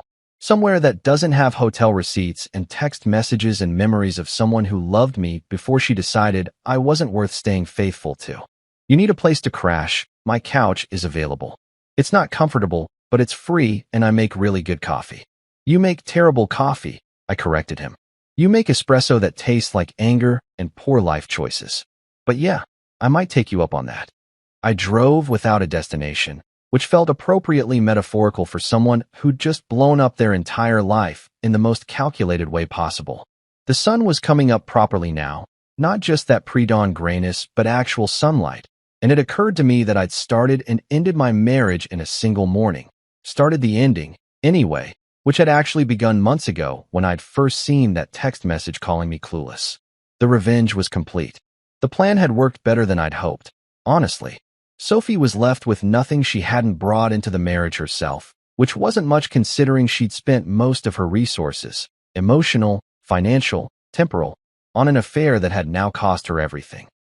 Adrian was dealing with his own implosion, his marriage and career and comfortable double life all crashing down because men who brag about affairs to colleagues eventually get caught by wives who forward everything to HR.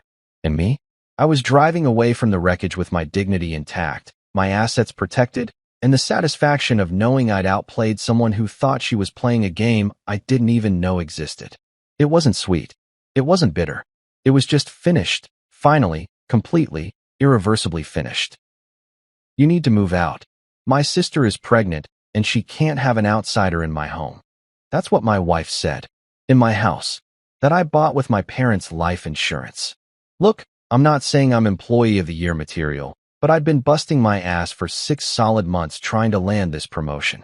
We're talking late nights that turned into early mornings, takeout dinners eaten cold at my desk, because I forgot they existed, and enough caffeine pumping through my veins to power a small European country.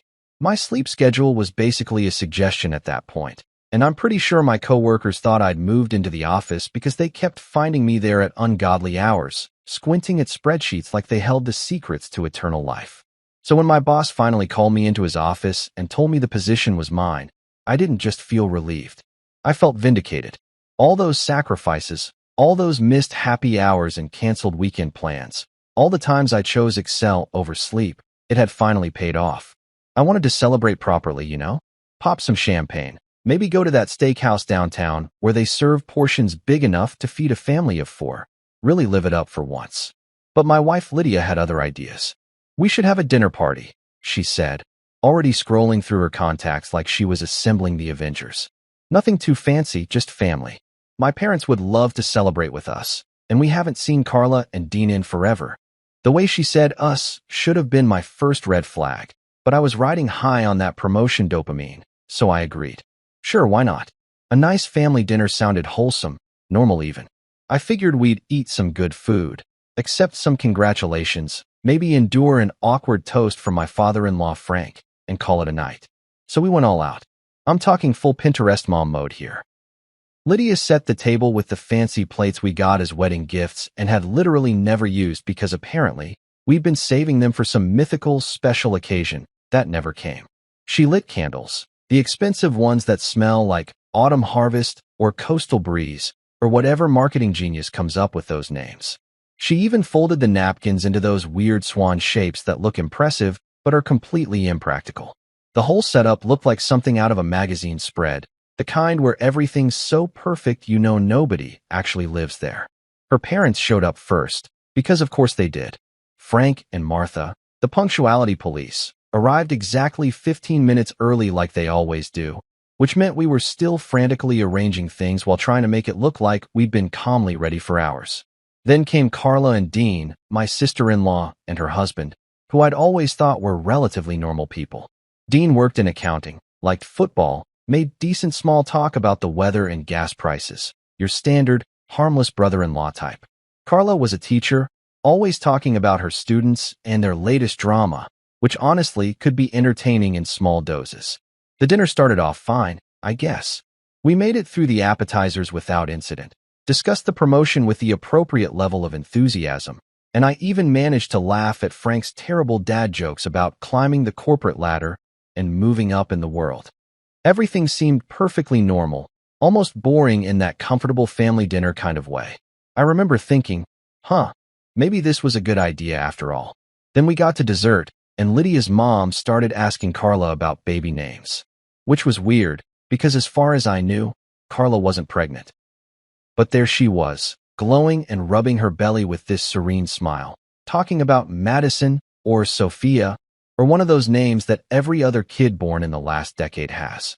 I sat there, fork halfway to my mouth with a piece of chocolate cake that suddenly didn't look so appetizing, feeling this weird tension building in the room like everyone knew something I didn't. That's when Lydia cleared her throat in that specific way that means she's about to say something she's been rehearsing. You know that throat clear? The one that's less, excuse me, I have a tickle, and more. I'm about to drop a bomb, and I've been practicing this speech in the mirror. My stomach dropped before she even opened her mouth because I just knew, that whatever came next was going to suck. So, Lydia began, looking at her plate instead of at me, which was red flag number 2000. We've been talking, and we think it would be best if you moved out for a while. She said it so casually, like she was suggesting we try a new restaurant or switch to a different brand of laundry detergent. My sister is pregnant, and she really needs a calm, stress-free environment to recover after the baby comes. She can't have an outsider in my home during such a delicate time. I blinked. Then I blinked again, because surely I'd misheard. I'm sorry, what? You're home. The words came out slower than I intended, each one carefully pronounced because my brain was still trying to process what I'd just heard. You mean the house I bought? The one I purchased with my parents' life insurance money after they died. That home. The silence that followed was the kind you could cut with a knife. Hell, you could have cut it with a spoon. Even the fork in my hand seemed to freeze midair, like it was as shocked as I was, and wanted to just piece out of this situation entirely. I looked around the table, at Frank, who suddenly found his napkin fascinating. At Martha, who was doing that thing where she presses her lips together real tight. At Dean, who looked like he wanted to crawl under the table and hide. And at Carla, who had the audacity to look mildly annoyed, as if I was the one being unreasonable. An outsider? I repeated, because apparently, we were just going to gloss over the whole my home thing. I'm your husband. I've been your husband for 3 years. I'm the guy whose name is on the mortgage, the deed, and every utility bill. But sure, yeah, I'm the outsider here.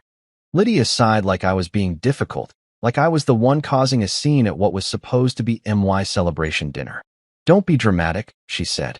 Carla needs support right now, and you're at work all day anyway. It just makes sense. Makes sense.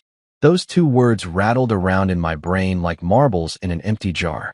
What made sense was celebrating my promotion in my own house, without being told I needed to pack up and leave.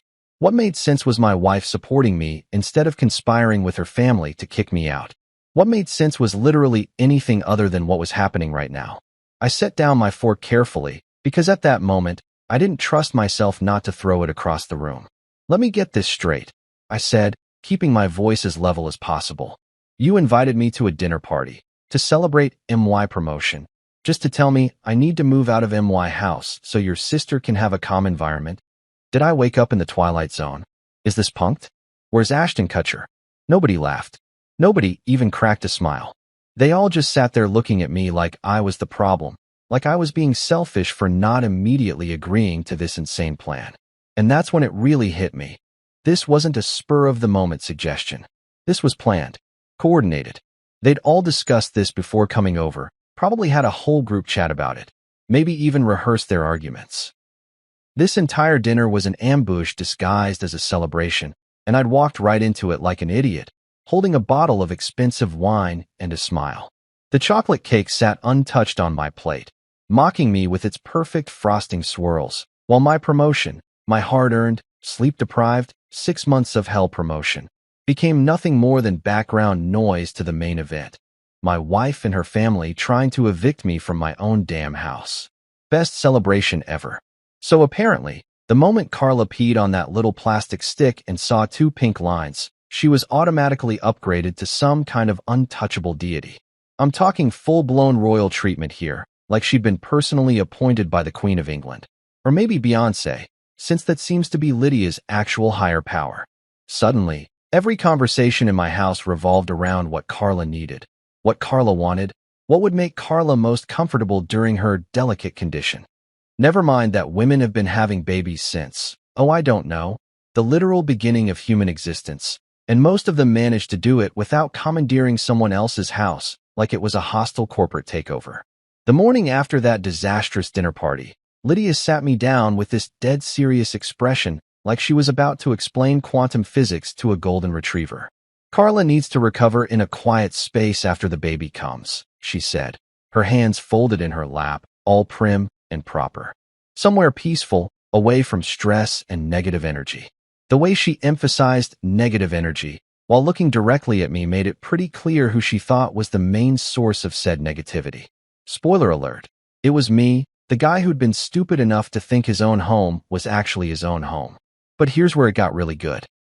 Lydia launched into this whole spiritual wellness speech that sounded like she'd been binge-watching too many YouTube videos about crystal healing and chakra alignment. Apparently, the baby, who, let me remind you, hadn't even been born yet and was currently about the size of a large avocado, needed a positive male-free aura to thrive. I'm not making this up. Those were actual words that came out of my wife's mouth with complete sincerity, like she was citing peer-reviewed medical research instead of something she probably read on some mommy blog run by someone named Moonbeam, who sells essential oils out of her garage. I sat there for a solid 10 seconds, just processing this absolute nonsense, before I started laughing. Not a polite chuckle or a nervous giggle, but a full-on, head thrown back, belly laugh that probably could have been heard by the neighbors. A male-free aura? I managed to get out between gasps. So what's the plan here exactly? You're going to turn my office, you know, the one I actually use for work, into some kind of pastel-colored nursery? And what am I supposed to do? Just hover outside the house like some kind of toxic ghost? Should I start identifying as furniture so I can stay? Would that work with your spiritual consultant? Lydia was not amused. Her lips pressed into that thin line that meant I was supposed to be taking this seriously, but honestly, how could anyone take this seriously? We were talking about evicting a fully grown man from his own property because a fetus supposedly needed better vibes. If this was a movie plot, critics would pan it for being too unrealistic.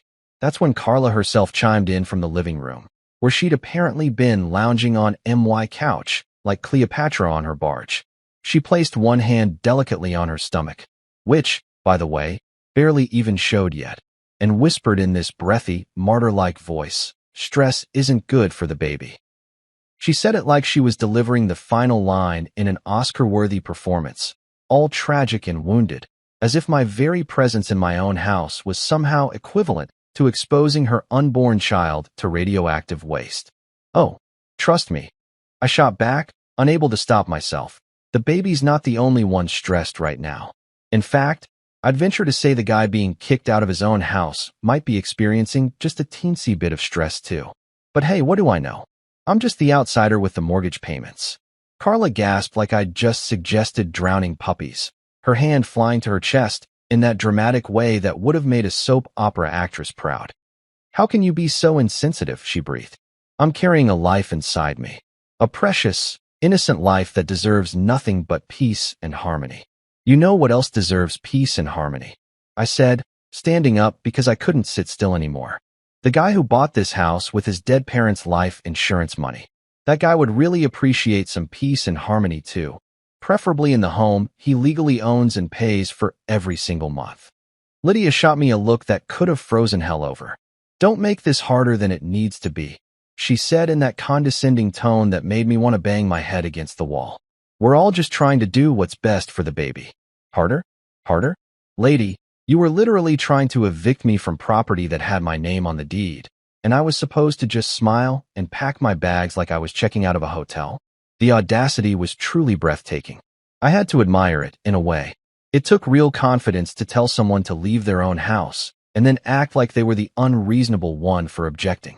"So let me paint you a picture of what I'm hearing," I said, crossing my arms and leaning against the doorframe.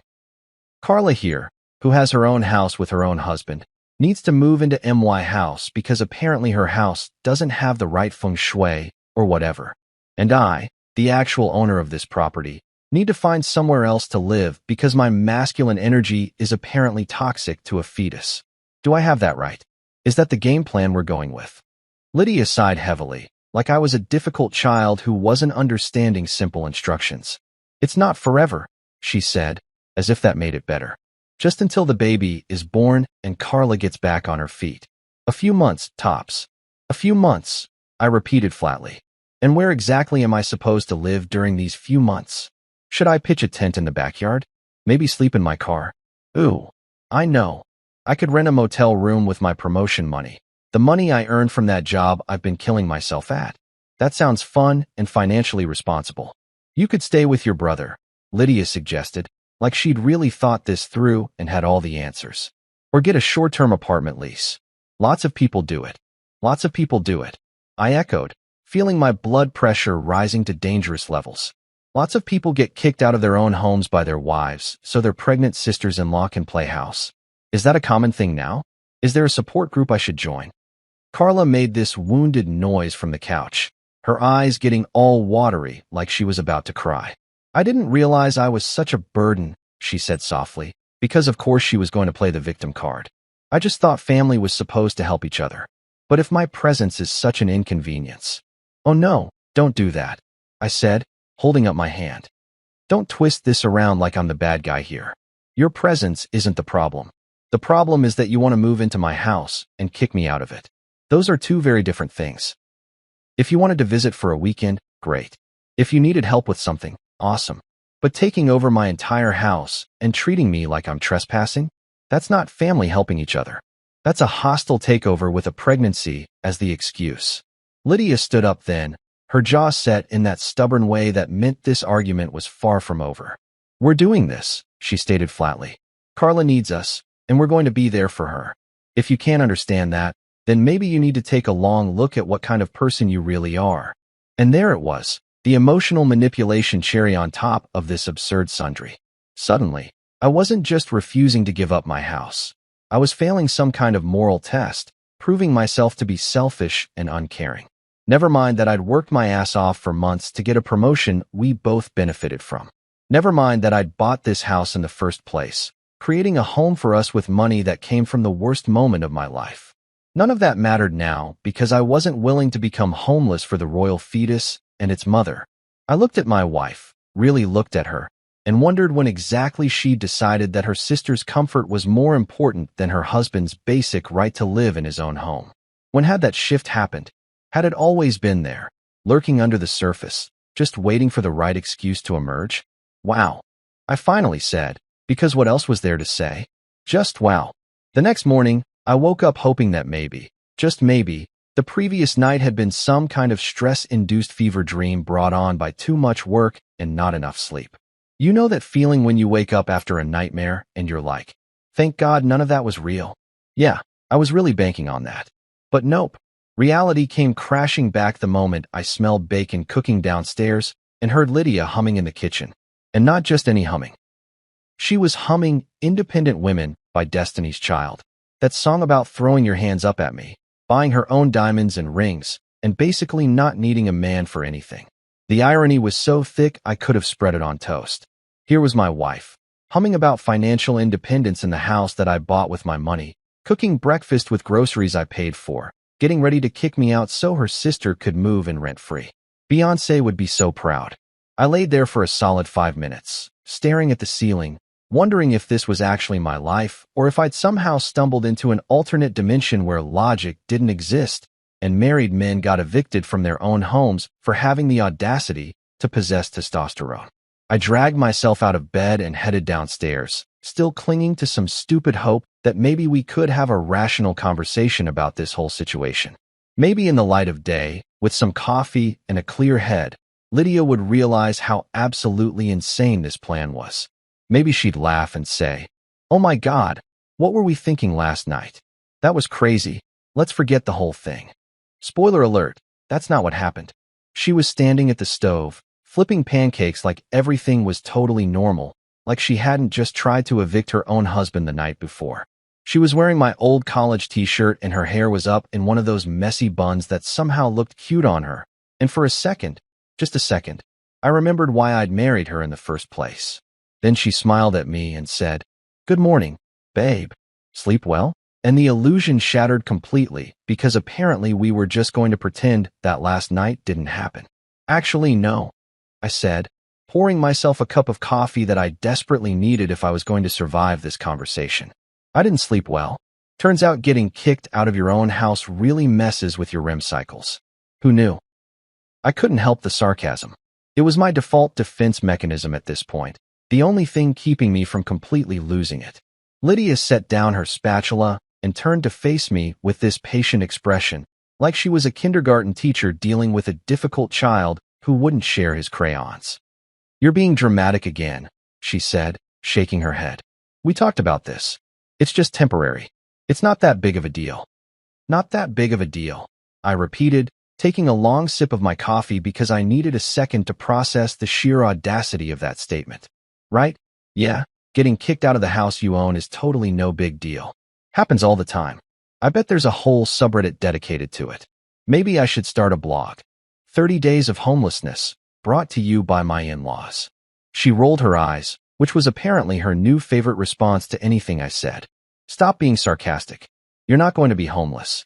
We already talked about this. You can stay with your brother, or get a short-term rental, or there are plenty of extended stay hotels that are actually pretty nice." "Oh, extended stay hotels. How could I forget?" I set my coffee mug down harder than necessary. "That's exactly what I want to do with my promotion money. Blow it all on a hotel room while my wife and her sister throw a baby shower in my living room.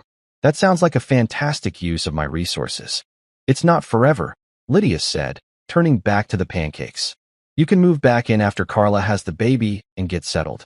A few months, tops. And honestly, you're gone so much for work anyway, you probably won't even notice." I stared at her back, watching her flip pancakes with casual ease, and something inside me just snapped. Not in an angry way, but more like a clarity way, like someone had suddenly turned on all the lights in a dark room, and I could finally see what had been there all along. "When exactly can I move back in?" I asked, keeping my voice calm and level. "Give me a specific timeline here. When does Carla plan to leave?" Lydia shrugged, still not looking at me. "After the baby's born and she's recovered. Like I said, a few months." "Define recovered," I pressed. "Are we talking 6 weeks? 3 months? 6 months? A year?" Because recovered is pretty vague, And I've got a sneaking suspicion that the goalposts are going to keep moving here. First, it's until the baby's born. Then it's until she's recovered. Then it's until the baby's sleeping through the night. Then it's until the baby's walking. Then it's until the kid graduates high school. When does it end, Lydia? She spun around then, the spatula in her hand like a weapon. Why are you being so difficult about this? It's my sister. She's pregnant. She needs help. I don't understand why you can't just be supportive for once in your life. For once in my life? I laughed, but there was no humor in it. I've been supportive our entire marriage. I supported you when you wanted to quit your job to find yourself. I supported you when you spent $3,000 on that pottery class you went to twice. I supported you when you decided we needed to redecorate the entire house even though there was nothing wrong with it. I've been nothing but supportive. But asking me to give up my house, the house I bought with my parents' life insurance money, the last tangible thing I have from them, so your sister can play house? That's not support. That's self-destruction. Lydia's eyes got that dangerous glint in them, the one that meant she was about to say something she knew would hurt. Your parents would want you to help family, she said quietly, and damn if that didn't hit exactly where she intended it to. Don't, I said, my voice tight. Don't you dare use my dead parents to manipulate me into giving up the one thing they left me. That's low, even for this situation. I'm just saying. No, I cut her off. You don't get to just say anything about my parents. They left me that money so I could have security, so I could build a life.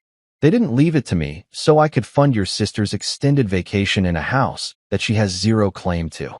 The kitchen went silent except for the sizzle of pancakes burning on the stove. Lydia grabbed the pan and moved it off the heat, and for a second, I thought maybe, just maybe, I'd gotten through to her.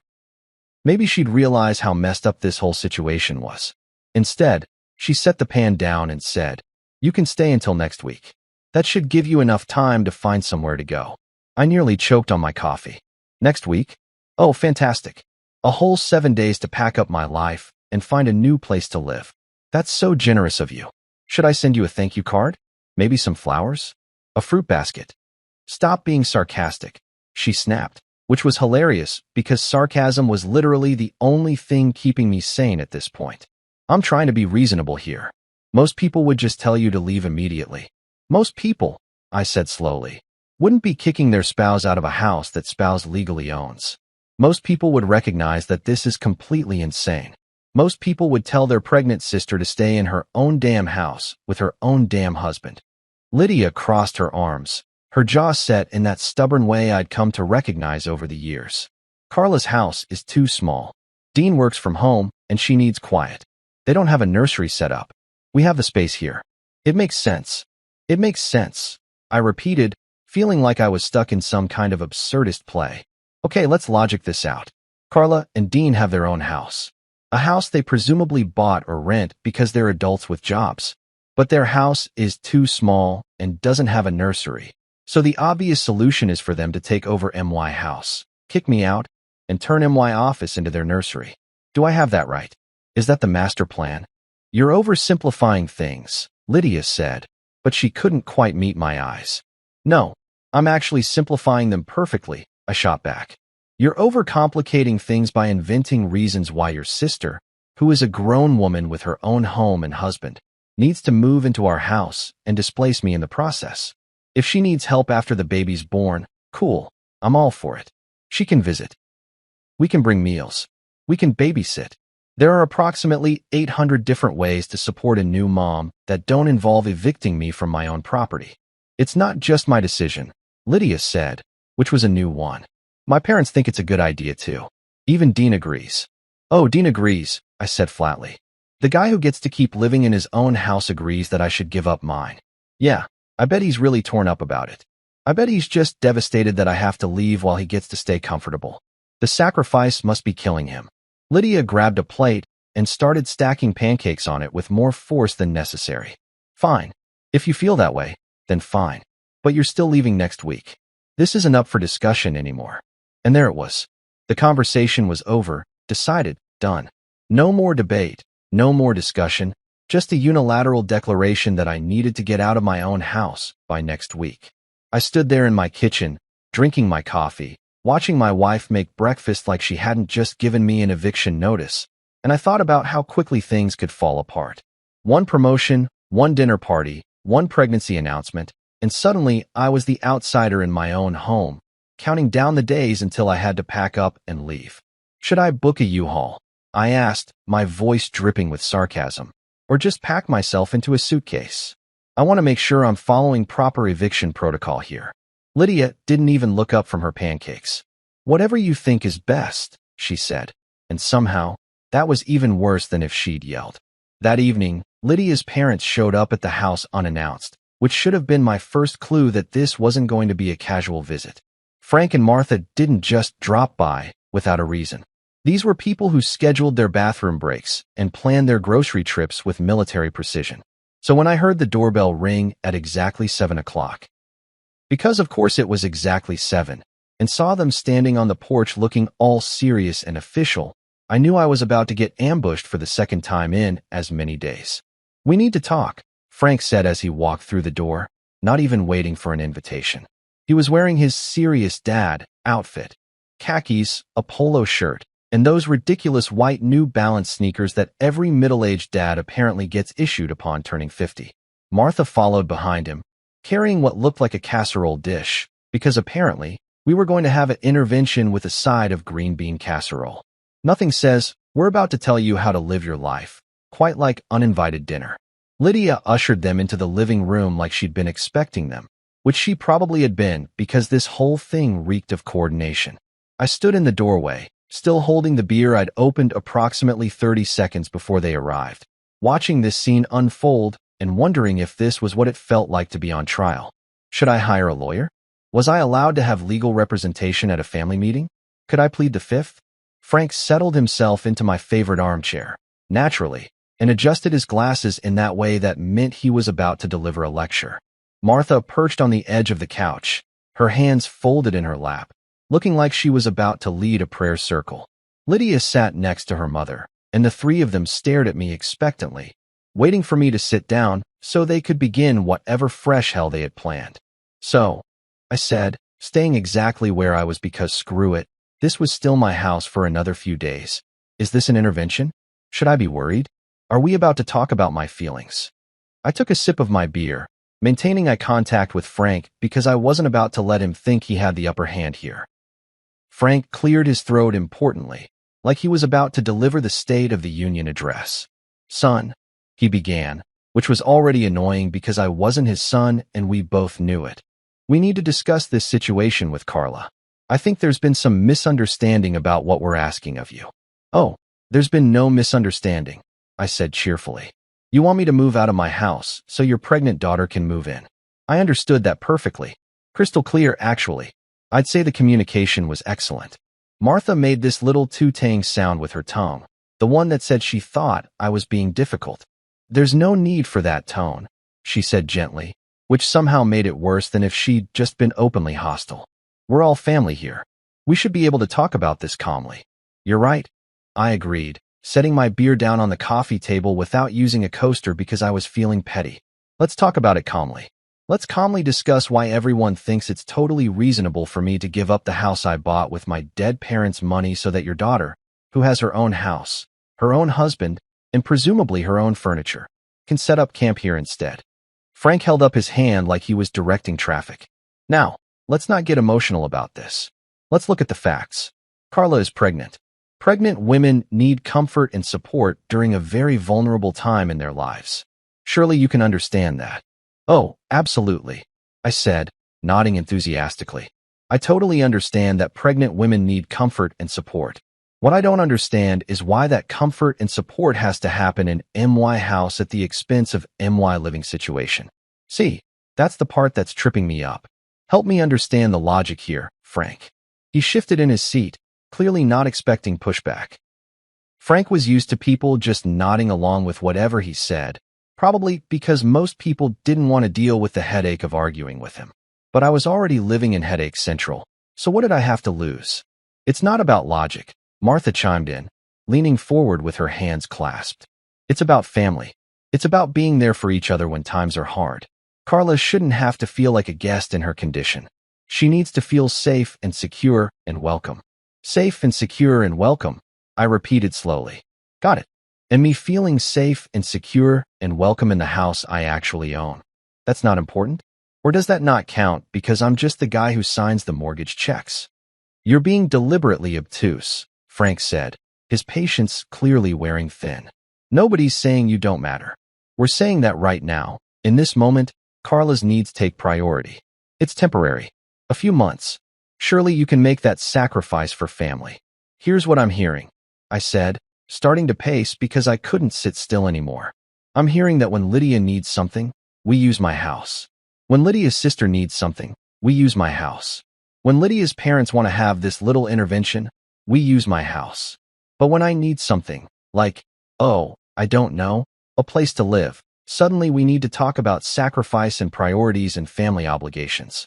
Does that about sum it up? Lydia finally spoke up, her voice tight with frustration. Why are you being so selfish about this? It's not like we're asking you to give up the house forever. We're asking you to be flexible for a few months while your sister-in-law goes through one of the most challenging experiences of her life. Selfish, I said, the word tasting bitter in my mouth. I'm selfish. The guy who worked himself into the ground for 6 months to get a promotion that benefits both of us. The guy who bought this house in the first place, creating a home for us. The guy who's apparently supposed to just pack up and leave because his wife's sister got knocked up. Yeah, I'm the selfish one here. That makes total sense. Frank adjusted his glasses again, which I was starting to realize was his tell when he was about to say something he thought was particularly wise. Son, you must understand. Pregnant women need comfort. They need stability. They need a peaceful environment free from conflict and stress. Right now, with you being so resistant to helping, you're creating exactly the kind of stress that Carla doesn't need. The audacity of that statement actually made me laugh. Wait. Let me make sure I'm following this correctly. Carla needs a stress-free environment. So the solution is to kick me out of my own house, which is definitely stressful for everyone involved. But somehow I'm the one creating stress by pointing out how insane this is? Is that what you're telling me? Because that's some Olympic-level mental gymnastics right there. That's not what I'm saying, Frank protested, but his face was getting red in that way that meant he knew I had a point and he didn't like it. No, I think it is what you're saying. I continued on a roll now. You're saying that Carla's comfort is more important than mine. That her needs supersede my basic right to live in my own house. That her pregnancy somehow gives her the authority to just commandeer my property like it's a spare bedroom at a hotel she's checking into. Martha stood up then, smoothing down her cardigan in that fussy way she had. I think you need to take a step back and really think about what kind of man you want to be, she said, and her tone was so condescending I wanted to throw something. Do you want to be the kind of man who helps his family in their time of need? Or do you want to be the kind of man who puts his own convenience above the well-being of a pregnant woman and her unborn child? Oh, we're doing this, I said, nodding. We're going straight for the guilt trip. Excellent strategy. Really pulling out all the stops here. Let me ask you something. Martha, when Dean decided to marry Carla, did he have to sign away the rights to his own home? Is there some kind of contract I missed where I agreed to give up everything I own the second someone in your family gets pregnant? Nobody's asking you to give up everything, Lydia said, her voice rising. Stop being so dramatic. We're asking for a temporary arrangement to help my sister. That's it. That's all this is. A temporary arrangement in my house. I emphasized, pointing at the floor. The house I bought. The house I pay for. The house that has my name on the deed. Remember that piece of paper? The legal document that says this property belongs to me. Frank stood up too, trying to reclaim some authority in the situation. Legal ownership isn't everything. Marriage is a partnership. What's yours is hers. What's hers is yours. That's how it works. Funny how that only seems to apply when it benefits her family. I shot back. I don't see you telling Carla that what's hers is mine. I don't see anyone suggesting that maybe Dean should give up his house, so I have somewhere to go. That partnership talk only flows one direction, apparently. Because you're being unreasonable, Martha insisted. Carla can't have an outsider in the house during her recovery period. She needs privacy and peace. Surely you can understand that. There it is again, I said, throwing my hands up. The outsider. I'm the outsider in my own house. The house I bought with the life insurance money from my parents who died in a car accident 3 years ago. But yeah, I'm the outsider. Carla, who's known this house for all of 5 seconds, she's family. She belongs here. Me? I'm just some random dude who happened to purchase the property and maintain it and pay all the bills. The room went quiet after that. Frank and Martha exchanged looks. Lydia stared at her hands, and I stood there feeling like I'd just run a marathon. This was exhausting.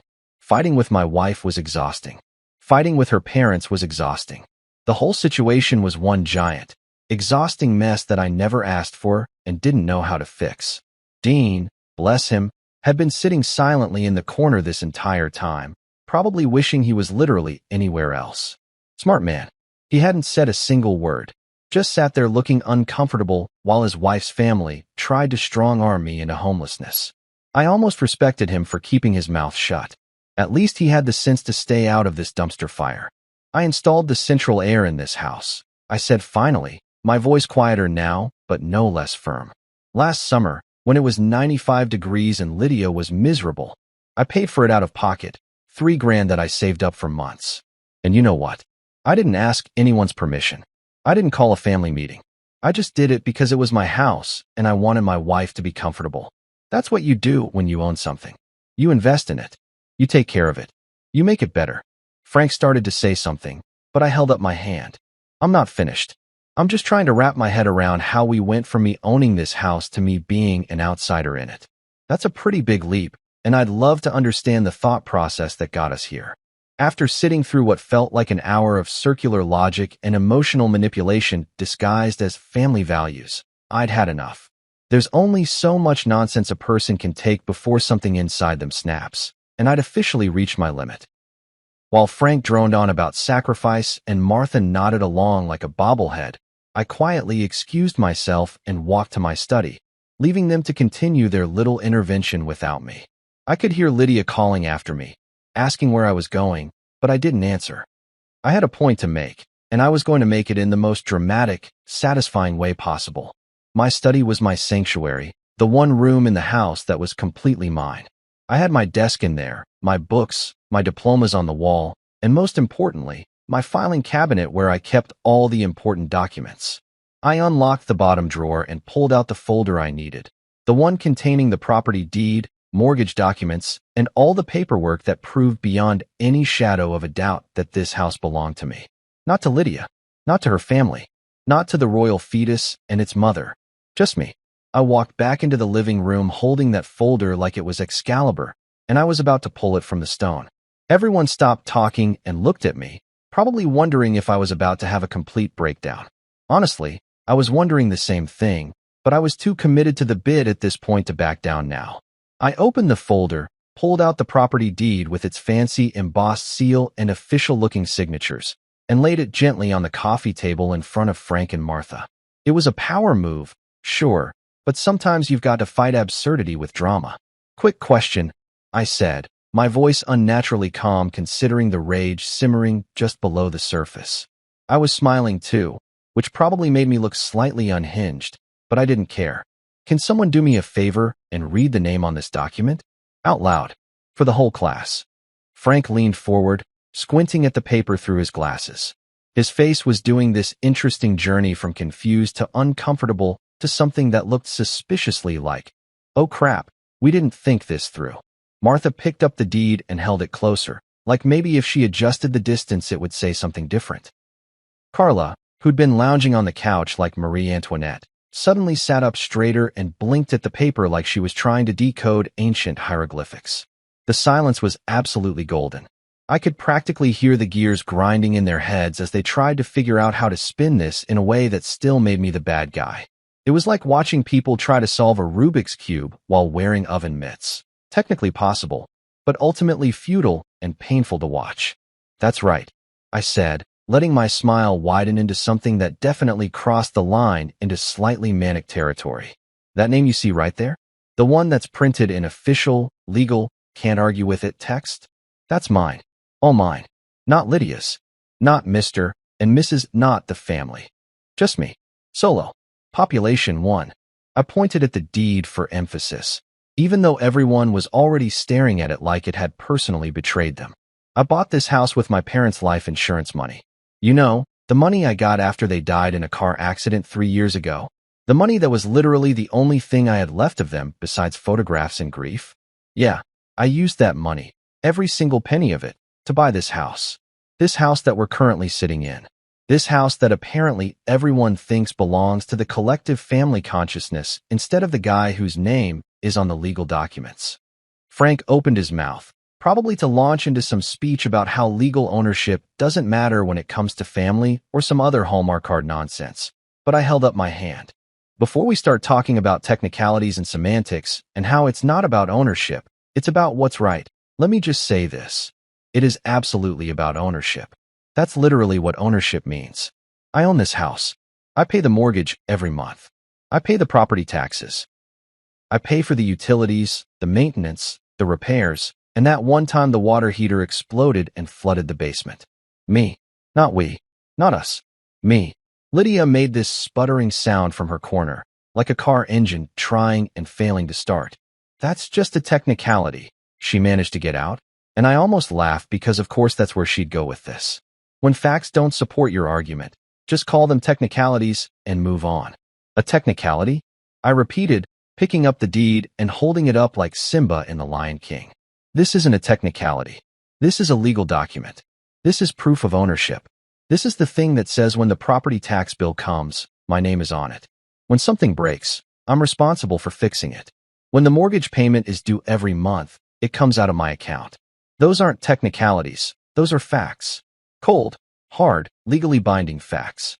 I set the deed back down on the table, making sure it was perfectly centered so everyone could see it clearly. So before we continue this conversation about how I need to move out so Carla can move in, maybe we should establish something really important. Whose house is this, actually? And just to make things crystal clear for anyone who's still confused, the answer is mine. It's my house. I bought it. I own it. And the last time I checked, you can't evict the owner of a property from his own property just because his sister-in-law is pregnant and wants a change of scenery. Frank cleared his throat, clearly uncomfortable but not quite ready to admit defeat. Son, nobody's saying the house isn't yours legally. Oh, good, I interrupted. So we agree that it's my house. Legally. Officially. In every way that actually matters. I'm so glad we've established that. Now, with that in mind, can someone explain to me again why I should leave my own house?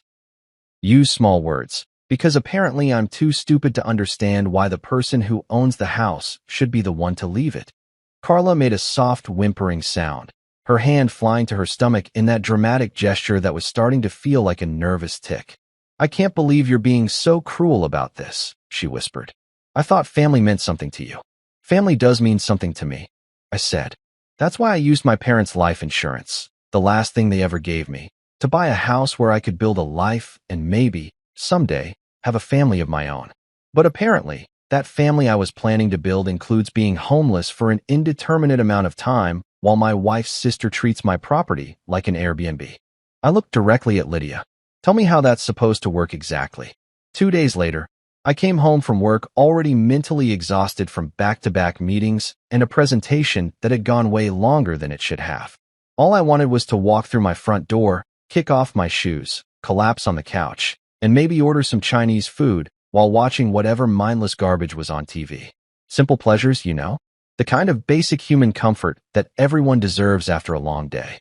But apparently, the universe had other plans for me, and those plans involved teaching me exactly how low people could sink when they really put their minds to it.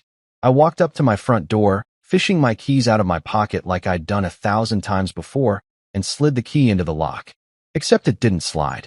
It didn't turn.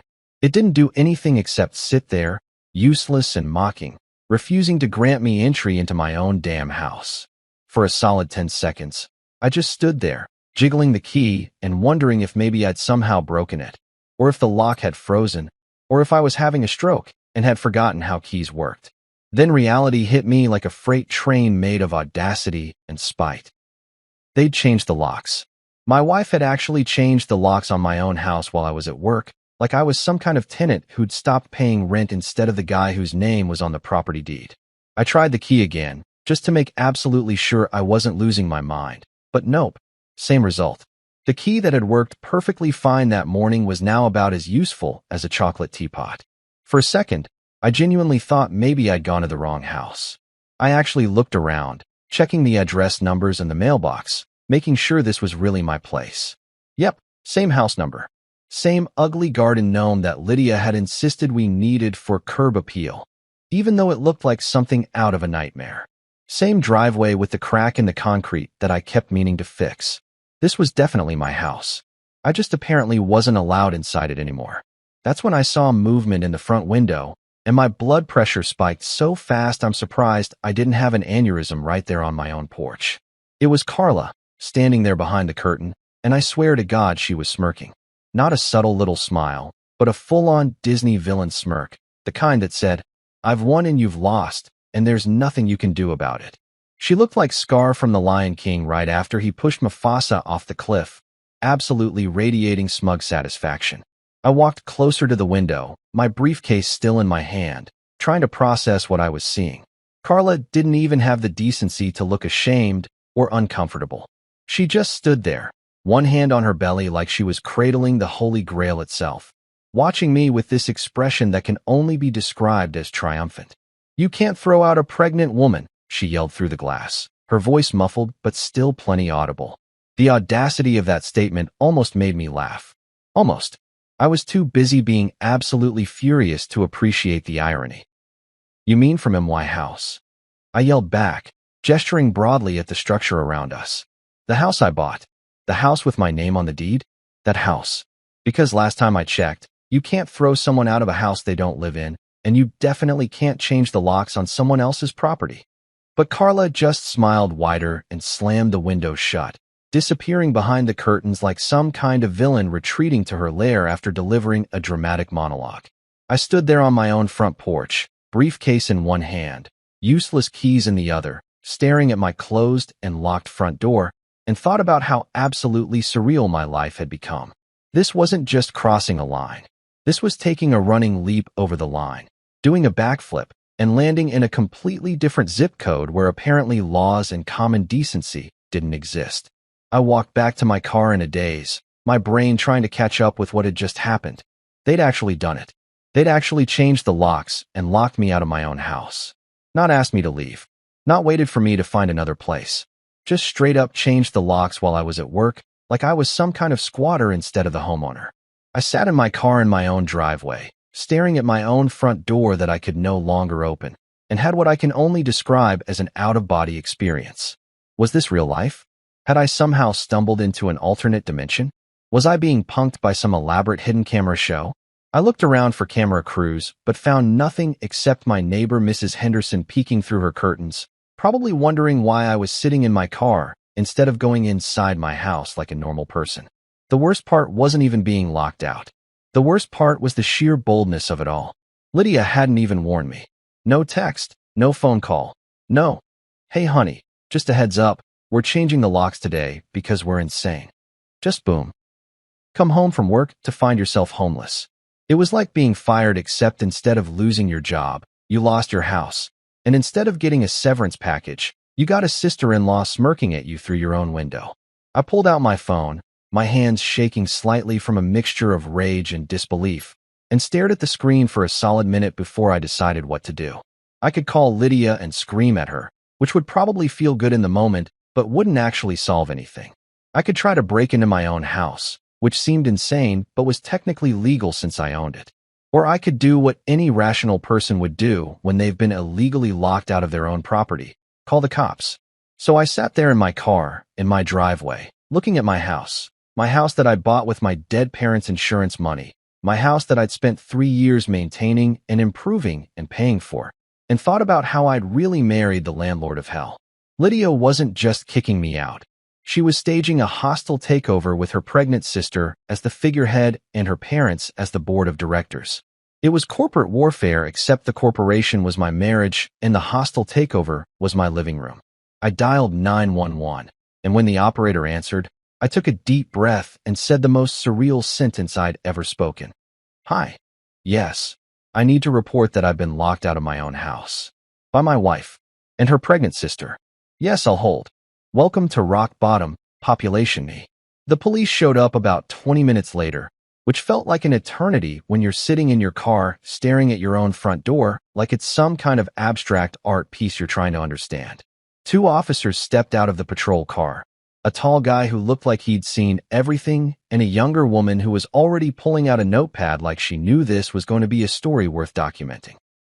I got out of my car and met them on the sidewalk, trying to look as sane and reasonable as possible, which is harder than you'd think when you're explaining that your wife locked you out of your own house. So let me make sure I understand this correctly, the tall officer said, his hand resting on his belt in that casual cop way that somehow manages to be both relaxed and authoritative at the same time. This is your house. Your name is on the deed. Yes, sir, I said, pulling out my phone to show him photos of the property deed I'd wisely taken pictures of after the whole family meeting debacle. Bought and paid for with my money. I can show you the mortgage statements, the property tax bills, my driver's license with this address. Whatever you need to verify that I actually live here and haven't just wandered up to some random house claiming it's mine. The officer looked at the documents, then at the house, then back at me with an expression that somehow conveyed both sympathy and exhaustion. And your wife is inside right now? With her sister? Her pregnant sister. I clarified, because apparently that detail mattered to everyone involved in this circus. Who has her own house, by the way, with her own husband, but decided my house was better, I guess. Better feng shui, or whatever. The female officer made a note on her pad, and I saw the corner of her mouth twitch like she was trying not to smile. Sir, she said, looking up at me, we see this kind of thing every week. Family drama with a real estate twist. It's like a really depressing episode of House Hunters. House Hunters, Hostile Takeover Edition, I said, and this time she did smile, just a little. It was nice to know that at least someone found humor in my nightmare. The tall officer, his name tag said Morrison, walked up to my front door and knocked with that authoritative cop knock that sounds different from a regular knock. It's got weight to it, the kind that says, we're not leaving until you open this door.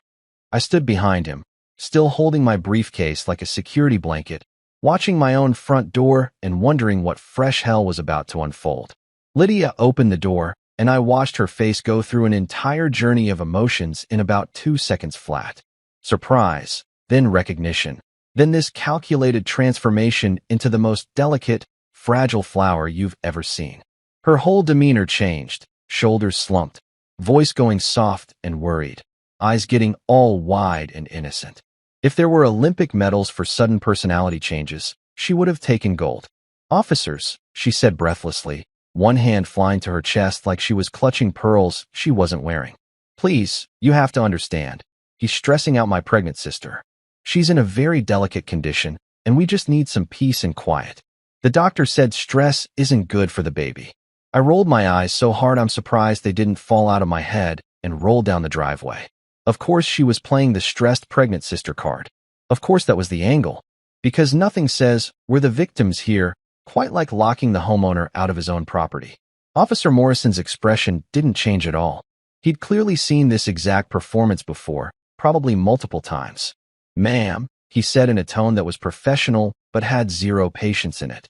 Do you live at this residence? Well, yes, Lydia said, confused about where this was going. I'm his wife. We live here together. And is your name on the property deed? Lydia's face did that thing where you can literally see someone realize they've made a terrible miscalculation. No, but, ma'am, you're illegally occupying his property, Officer Morrison said, cutting through her excuses like a hot knife through butter. You can't lock the legal owner out of his own house. That's not how property law works, even if you're married to him. The female officer, Officer Chun, according to her name tag, stepped forward. You have two options here, ma'am. You can open the door voluntarily and let him in, or we can charge you with illegal lockout and trespassing.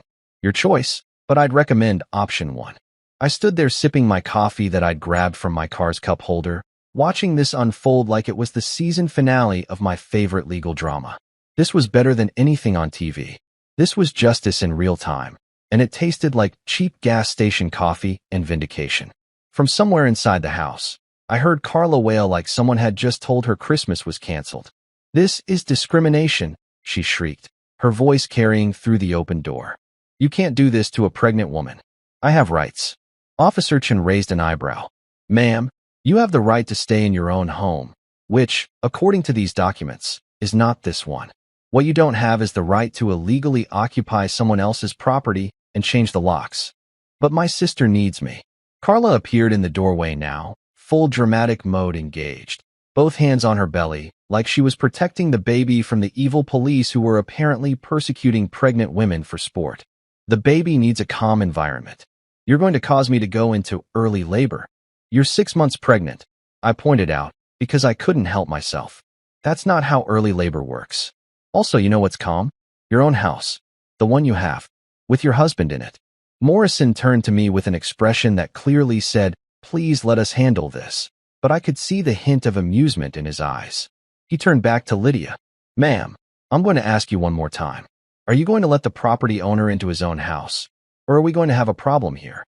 Lydia looked at Carla. Carla looked at Lydia. They seemed to be having some kind of silent sister communication, probably telepathically discussing their options, which were rapidly dwindling. Finally, Lydia's shoulders sagged in defeat. "Fine," she spat out, glaring at me like I was the villain in this story. "Fine, but this isn't over." "Oh, I'm pretty sure it is," I said cheerfully, stepping forward as she moved aside. "But hey, thanks for keeping the place warm for me. Really appreciate it." Officer Morrison handed me a card. "Sir, I'd recommend changing those locks back as soon as possible, and maybe consider having a serious conversation about your living arrangements." "Way ahead of you, officer," I said, pocketing the card. "And by serious conversation, I'm assuming you mean call a lawyer, right?" He just smiled and tipped his hat. "Have a good evening, sir. Try to keep it peaceful." As the officers walked back to their car, I stood in the doorway of my own house. Finally, blessedly, legally in my own house, and watched Lydia and Carla storm around collecting their things with the fury of two people who just realized they'd severely miscalculated. Carla was muttering under her breath about police brutality and discrimination, while Lydia was slamming drawers and throwing clothes into a suitcase like she was starring in a very angry montage. "You'll regret this," Lydia hissed as she dragged her suitcase past me. I leaned against the doorframe, coffee still in hand, feeling more relaxed than I had in weeks. "Oh, I'm sure I will," I said. "Probably right around the time when my electric bill drops by 50% and I stop finding the refrigerator mysteriously empty every other day." They left in a fury of slammed doors and squealing tires, and I stood there in my quiet, peaceful, legally mine house and smiled. It was a good day to be right. They finally left, and let me tell you, watching them pack up and storm out of my house was more satisfying than any promotion, any raise, any achievement I'd ever earned in my entire professional life.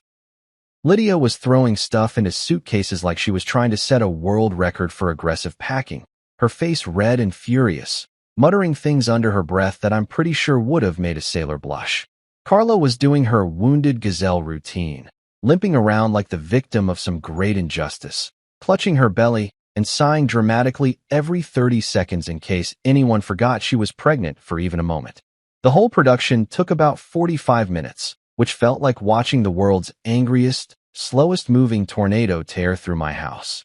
They grabbed clothes, toiletries, Carla's weird collection of essential oils that apparently were supposed to promote positive energy, but seemed to mostly just make everything smell like a candle store had exploded, and about 17 different throw pillows that Lydia had insisted we needed for the couch.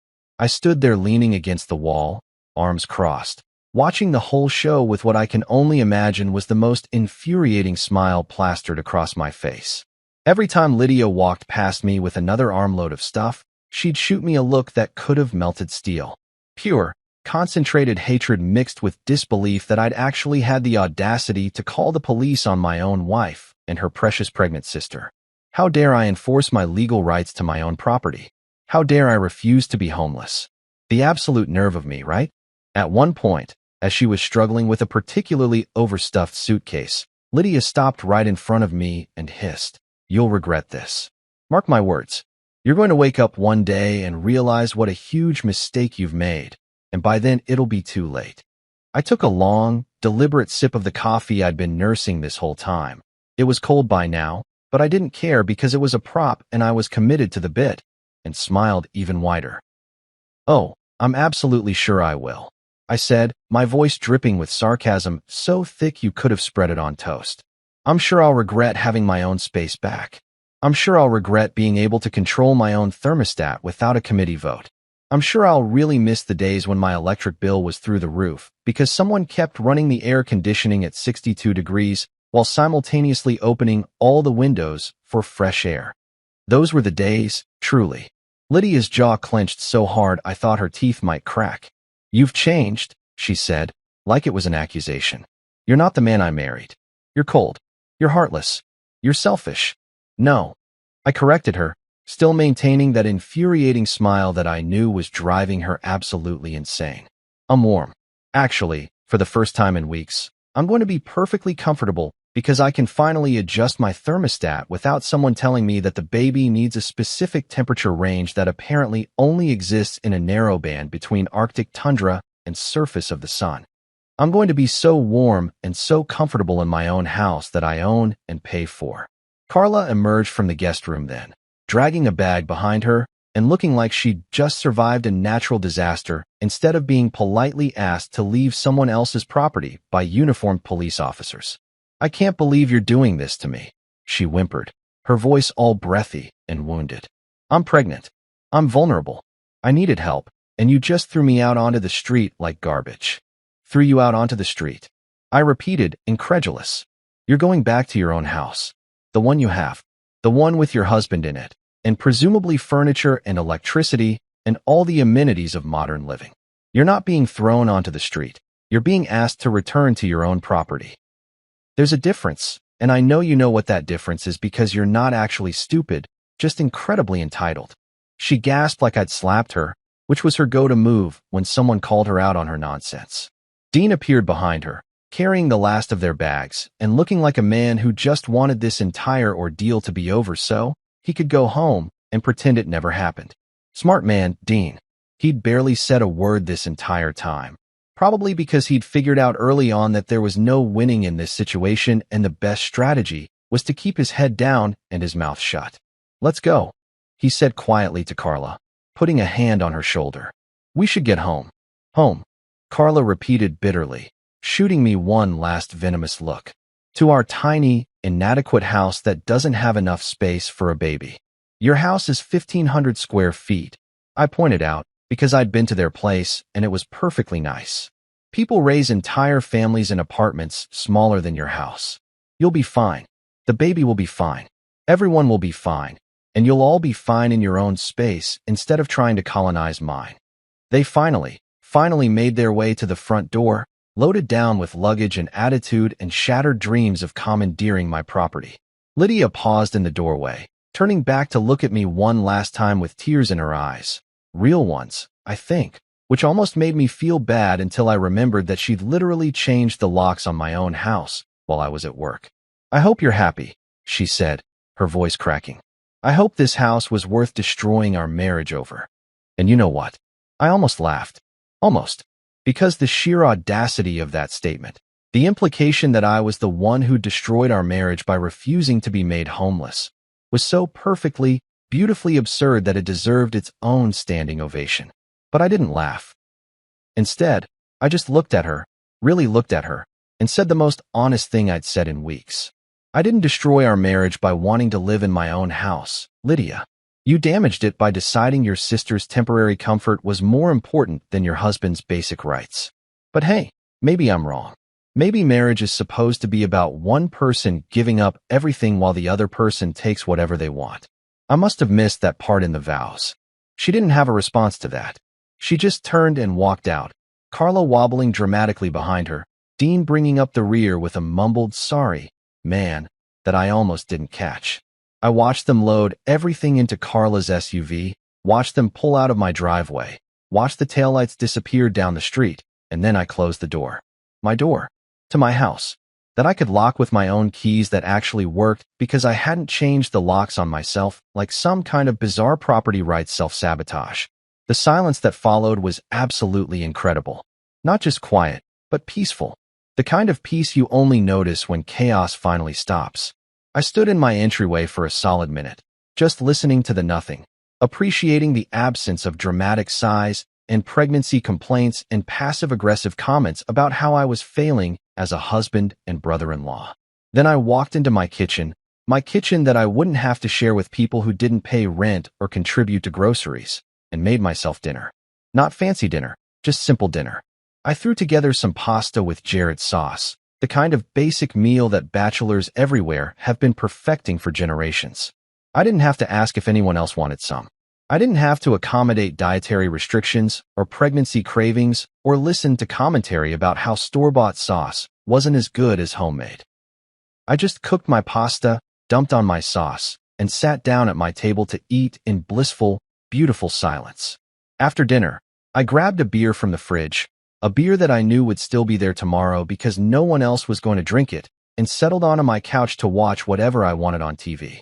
I found some mindless action movie with lots of explosions and zero emotional depth, the kind of movie that Lydia always complained about, and I watched the entire thing without anyone sighing dramatically or asking if we could watch something else or commenting on how unrealistic the physics were. At one point, I actually talked to my couch. Out loud, I said, "You know what, couch? You're a pretty good couch. I'm glad I bought you. I'm glad you're here."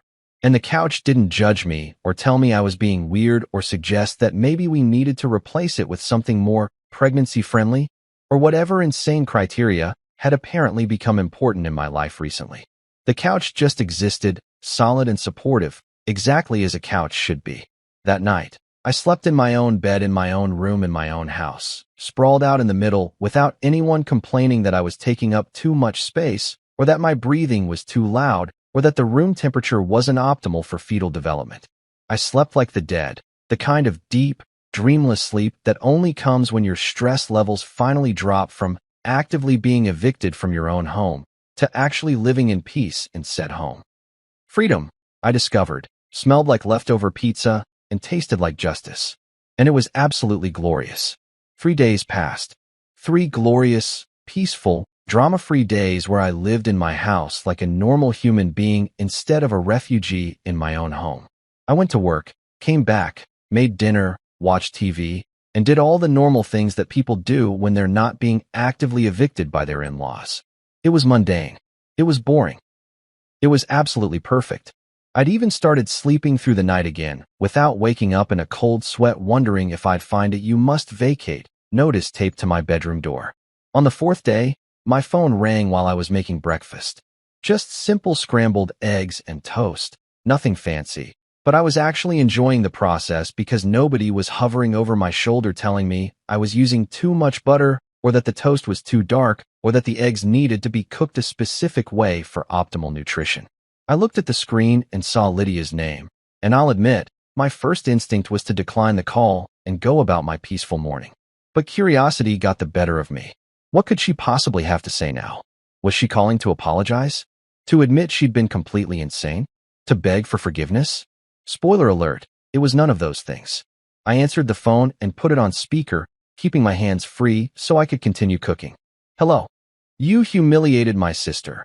Lydia's voice came through, tight and angry, no greeting or preamble.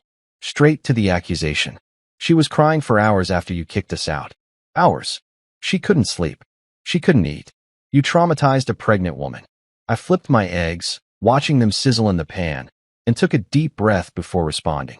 Was she crying before or after the police explained that you can't illegally occupy someone else's property and change the locks? Because I feel like that's an important timeline distinction here. Also, I didn't kick you out, the law did. I just happened to be the guy who owned the house you were trying to steal. We weren't trying to steal anything. Lydia snapped, and I could practically see her face getting red through the phone. We were trying to help family. We were trying to provide a safe space for my sister during a vulnerable time. But apparently, you care more about property rights than you do about human beings. "Oh, we're doing the guilt trip thing," I said, sliding my eggs onto a plate. Cool. Let me just grab my scorecard here. So far today, I'm apparently a heartless monster who values property over people. Yesterday, according to your mom's text that I ignored, I was a selfish husband who doesn't understand family values. The day before that, your dad called me.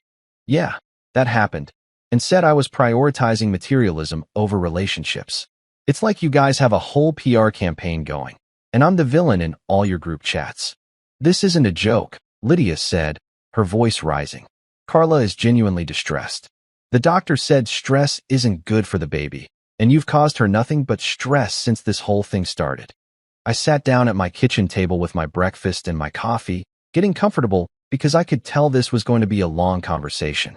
Let me ask you something, I said, cutting into my eggs. When exactly did I become responsible for Carla's stress levels? Was there a ceremony I missed? Did I sign a contract? Because from where I'm sitting, Carla's stress is coming from the fact that she tried to take over my house, got told no by law enforcement, and now has to live in her own perfectly adequate house with her own husband. That's not stress I created. That's consequences she earned. You've changed, Lydia said, and there was something in her voice now, something that sounded almost like sadness mixed with disbelief. The man I married would never have called the police on his own family. He would never have been this cold and calculating. What happened to you? I set down my fork and stared at my phone sitting on the table, speaker mode making Lydia's voice fill my quiet kitchen. What happened to me? I repeated slowly. I'll tell you what happened to me. I worked my ass off for 6 months to get a promotion. I came home thinking we'd celebrate together, like partners, like a team. Instead, I walked into an ambush where my wife and her entire family told me I needed to leave my own house. Then, when I refused to voluntarily become homeless, you changed the locks while I was at work. So yeah, maybe I have changed. Maybe getting kicked out of your own home by the people who are supposed to love you will do that to a person. There was silence on the other end for a moment, and I almost thought she'd hung up. Then she spoke again, quieter now. I thought you'd understand. I thought you'd want to help. I did want to help, I said, picking up my coffee mug. I still want to help. But there's a difference between helping and being a doormat. You want me to help? Great. I can bring meals. I can babysit. I can be supportive in about 1,000 different ways that don't involve me giving up my home. But that's not what you wanted, was it? You didn't want help. You wanted complete surrender. That's not fair, Lydia protested. Isn't it? I challenged. You didn't ask me to help Carla. You told me to move out. You didn't suggest ways we could support her together. You tried to evict me. There's no universe where that's reasonable, Lydia. None. Another pause, and then she hit me with what she'd probably been building up to this whole time. My parents think you should apologize. I actually laughed out loud. Couldn't help it. The sound just burst out of me like a balloon popping. Your parents think I should apologize, I repeated, still chuckling. That's amazing. That's truly spectacular. Let me guess. They think I should apologize for enforcing my legal rights to my own property? Or maybe for not rolling over and playing dead when you all decided to stage a hostile takeover of my house. They think you should apologize for how you handled it. Lydia clarified, like that made it better. For being so aggressive about it. For calling the police instead of working it out like adults. Working it out like adults, I said, my laughter dying down. You mean like how I tried to have multiple conversations about this and got shut down every time? Like how I explained, repeatedly, that this was my house and I wasn't leaving. Like how I showed you the property deed with my name on it. I tried the adult conversation route, Lydia. You responded by changing the locks. You could have just given us the space we needed, she said, and there was that entitled tone creeping back in. It wouldn't have been forever. Just a few months. A few months, I repeated flatly. And where was I supposed to live during these few months? Did anyone even think about that? Did it occur to anyone that maybe, just maybe, the person who owns the house should get to stay in the house? You could have stayed with your brother, Lydia said, like she'd really thought this through. Or gotten an apartment. You just got a promotion, you can afford it. I set down my coffee mug harder than I intended, and it made a sharp sound against the table. Here's a radical thought. Maybe Carla could use her money to make her own house work for her instead of taking mine. Maybe Dean could rearrange his home office. Maybe they could buy a crib and some baby supplies and turn one of their rooms into a nursery like literally millions of people do every single year. But no, that would require them to be responsible for their own situation instead of making it everyone else's problem. She's my sister, Lydia said, and her voice cracked a little. She needed help. And I'm your husband, I shot back. Or at least I was. I'm not sure what I am now. Maybe I'm just the guy who owns the house you wanted to give away to your sister. The silence stretched out between us, heavy and uncomfortable.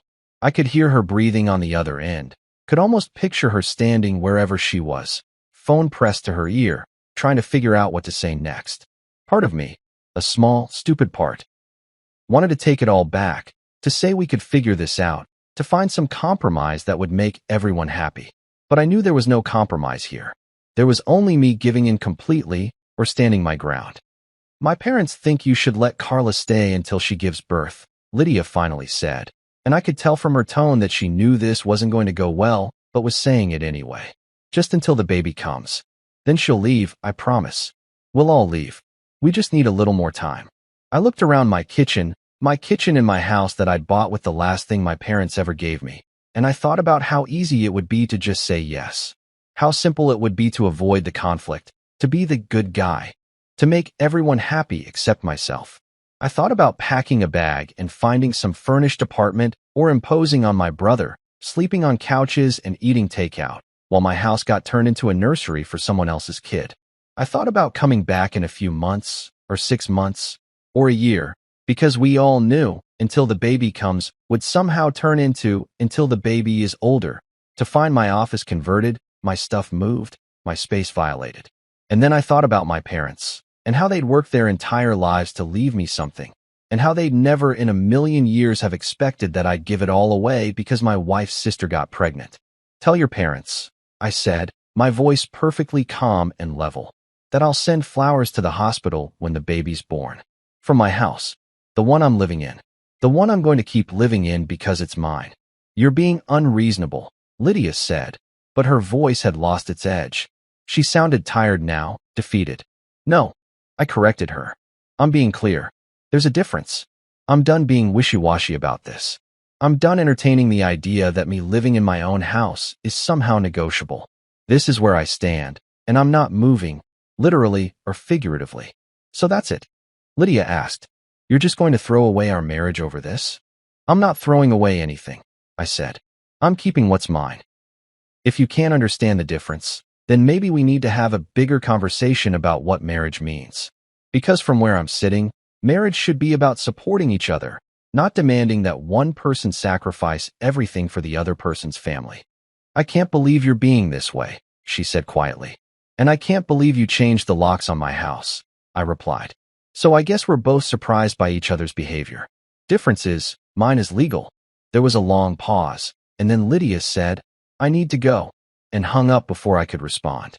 I sat there in my kitchen, staring at my phone screen that had gone dark, my eggs getting cold on my plate.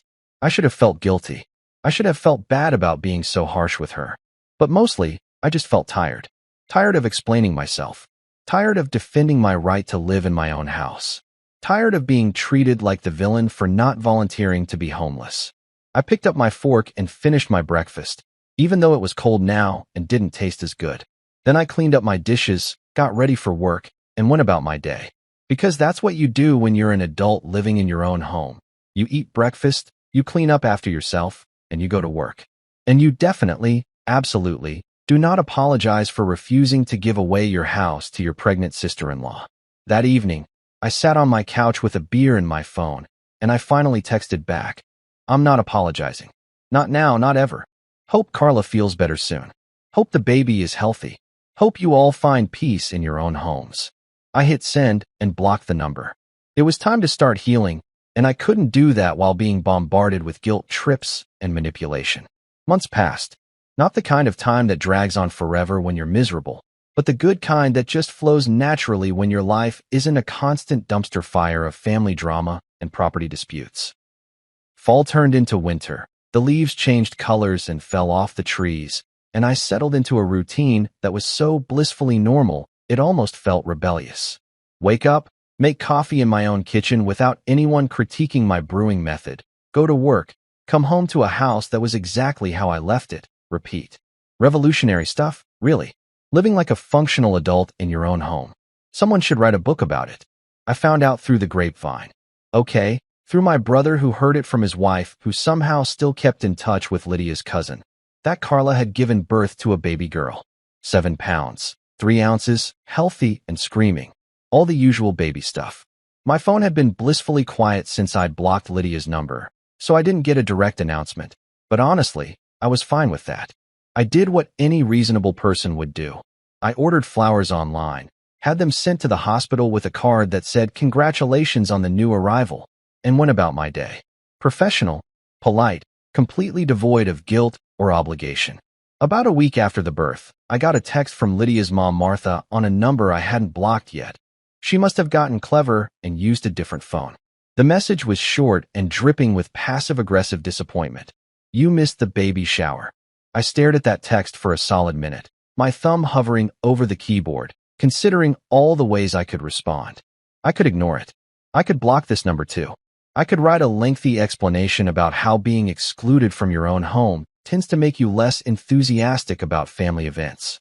But instead, I went with something simple and to the point. Oh no. I typed back, my fingers practically dancing across the screen. Did I miss another meeting about how to redecorate my living room? Was there a vote on whether I should be allowed to use my own bathroom? Please, fill me in on all the important decisions that were made about my property in my absence. I didn't wait for a response. I just blocked that number too and added it to the growing list of people who think I should feel guilty for living in my own house. The list was getting pretty long, actually. It included Lydia's parents, her Aunt Susan who I'd met exactly twice, some cousin whose name I couldn't even remember, and apparently several people from Lydia's book club who felt the need to weigh in on my personal life despite never having actually met me. But here's the thing, I didn't feel guilty. Not even a little bit. I'd spent enough time in therapy by this point. Yeah, I'd started going to therapy, best decision I'd made in years, to understand that what had happened wasn't normal or reasonable or something I should feel bad about. My therapist, Dr. Patterson, had this way of cutting through nonsense that I really appreciated. During one session, I'd been rambling about whether I'd been too harsh, and she'd just looked at me over her glasses and said, "Did you kick them out of their own home, or did you refuse to be kicked out of yours?" Point made. Argument 1. Guilt dissolved. I was sleeping well for the first time in what felt like forever. Not just okay sleep, but deep, restful, wake-up actually refreshed sleep. The kind of sleep you get when you're not constantly worried about coming home to find your locks changed, or your office converted into a nursery, or your wife's entire family staging another intervention in your living room. I'd forgotten what it felt like to be relaxed in my own space, to walk through my front door and just feel peaceful instead of anxious.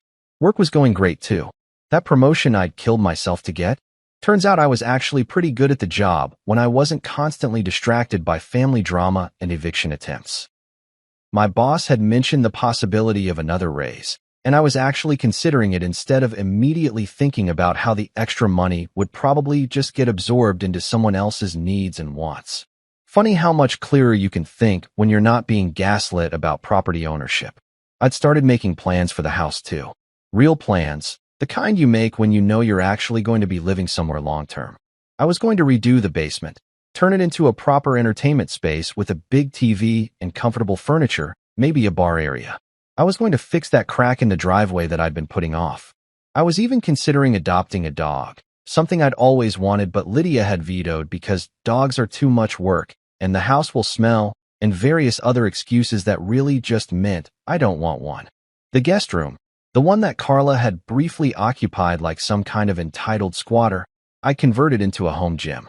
Nothing fancy, just some weights, a yoga mat, a pull-up bar. But it was mine, and I used it, and nobody complained about the noise or suggested that maybe the space would be better used for someone else's purposes. Revolutionary concept.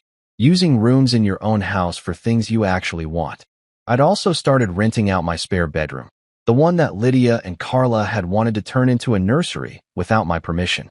I put up an ad online for a roommate, interviewed a few people, and settled on Marcus, a grad student who was quiet, clean, paid rent on time, and had no pregnant relatives who felt entitled to take over the house. He worked odd hours doing research at the university, so we barely saw each other, which was perfect. He paid me actual money to live in a room in my house, which was a novel concept after dealing with people who wanted to live there for free while also kicking me out. Sometimes I'd be sitting on my couch, watching whatever I wanted on TV, eating pizza straight from the box because I was an adult and I could, and I'd just laugh at the absurdity of it all. My wife had tried to evict me from my own house for her pregnant sister. That was a real thing that had actually happened in my life. It wasn't a sitcom plot or a Reddit horror story. It was my actual lived experience. And somehow, I'd survived it. More than survived it, actually. I'd come out the other side with my house, my sanity, and my self-respect intact. The holidays came and went. I spent Thanksgiving with my brother and his family, ate too much turkey, watched football, and had exactly zero conversations about property rights or pregnancy accommodations. It was glorious. Christmas was quiet. Just me and Marcus and a badly decorated tree that leaned slightly to the left because I'd never been good at the whole tree stand thing. We ordered Chinese food and watched Die Hard, debating whether it counted as a Christmas movie. It does, obviously, and anyone who says otherwise is wrong. I got a few texts around the holidays from numbers I didn't recognize, clearly Lydia's family using different phones to get around my blocks. They all had the same basic theme. Family should be together during the holidays, and can't you forgive and move on? And my personal favorite, the baby's first Christmas, and her uncle isn't even there. Uncle. They were calling me uncle, as if I had some kind of obligation to a child whose mother had tried to steal my house. I deleted the messages without responding and went back to my Chinese food and my movie and my peaceful, drama-free holiday. New Year's came, and I made exactly one resolution. Keep the boundaries I'd set. Don't backslide. Don't feel guilty for protecting what was mine. Don't let anyone convince me that standing up for myself was somehow wrong or cruel or selfish. It was a simple resolution, but it felt important. Revolutionary, even, in a world that seemed to expect people, especially men, especially husbands, to just roll over and accept whatever their families demanded. One evening in January, I was walking through my house, doing a final check before bed, making sure the doors were locked, turning off lights, the usual routine, and I found myself chuckling. Just standing there in my hallway, shaking my head and laughing at the sheer ridiculousness of everything that had happened. My wife had tried to evict me for her sister. From the home I bought with my parents' life insurance. The last tangible thing they'd left me, and someone had tried to take it away because a baby supposedly needed better vibes. Life DX6XM in my house. Some people only app read. Our PU0 puff hushiated your roof until they were standing outside in the rain, realizing they'd given up shelter for the sake of entitled relatives and impossible demands. Some people needed to lose something before they understood its value. But me? I'd learned my lesson early. I'd learned that peace worth fighting for, that boundaries were worth maintaining, and that sometimes the most you could do was refuse to let people walk all over you. I'd learned that owning property meant more than just having your name on a deed. It meant having the backbone to defend what was yours when people tried to take it. I'd learned that family was important, sure, but so was self-respect. And when forced to choose between the two, I'd choose myself every single time. Loving Guyulithing. As I drifted off to sleep that night, comfortable and warm in my own bed in my own house, I smiled. Tomorrow, Marcus would pay rent on time like he always did. Tomorrow, I'd go to work and home to a space that was mine. Tomorrow, I'd live my life on my terms, in my house, with my rules. And if anyone had a problem with that, well, they knew where the door was. I'd even help them find it if they asked nicely. Peace, I discovered, was best served with sarcasm and a sturdy deadbolt. And maybe some leftover pizza. Life was good.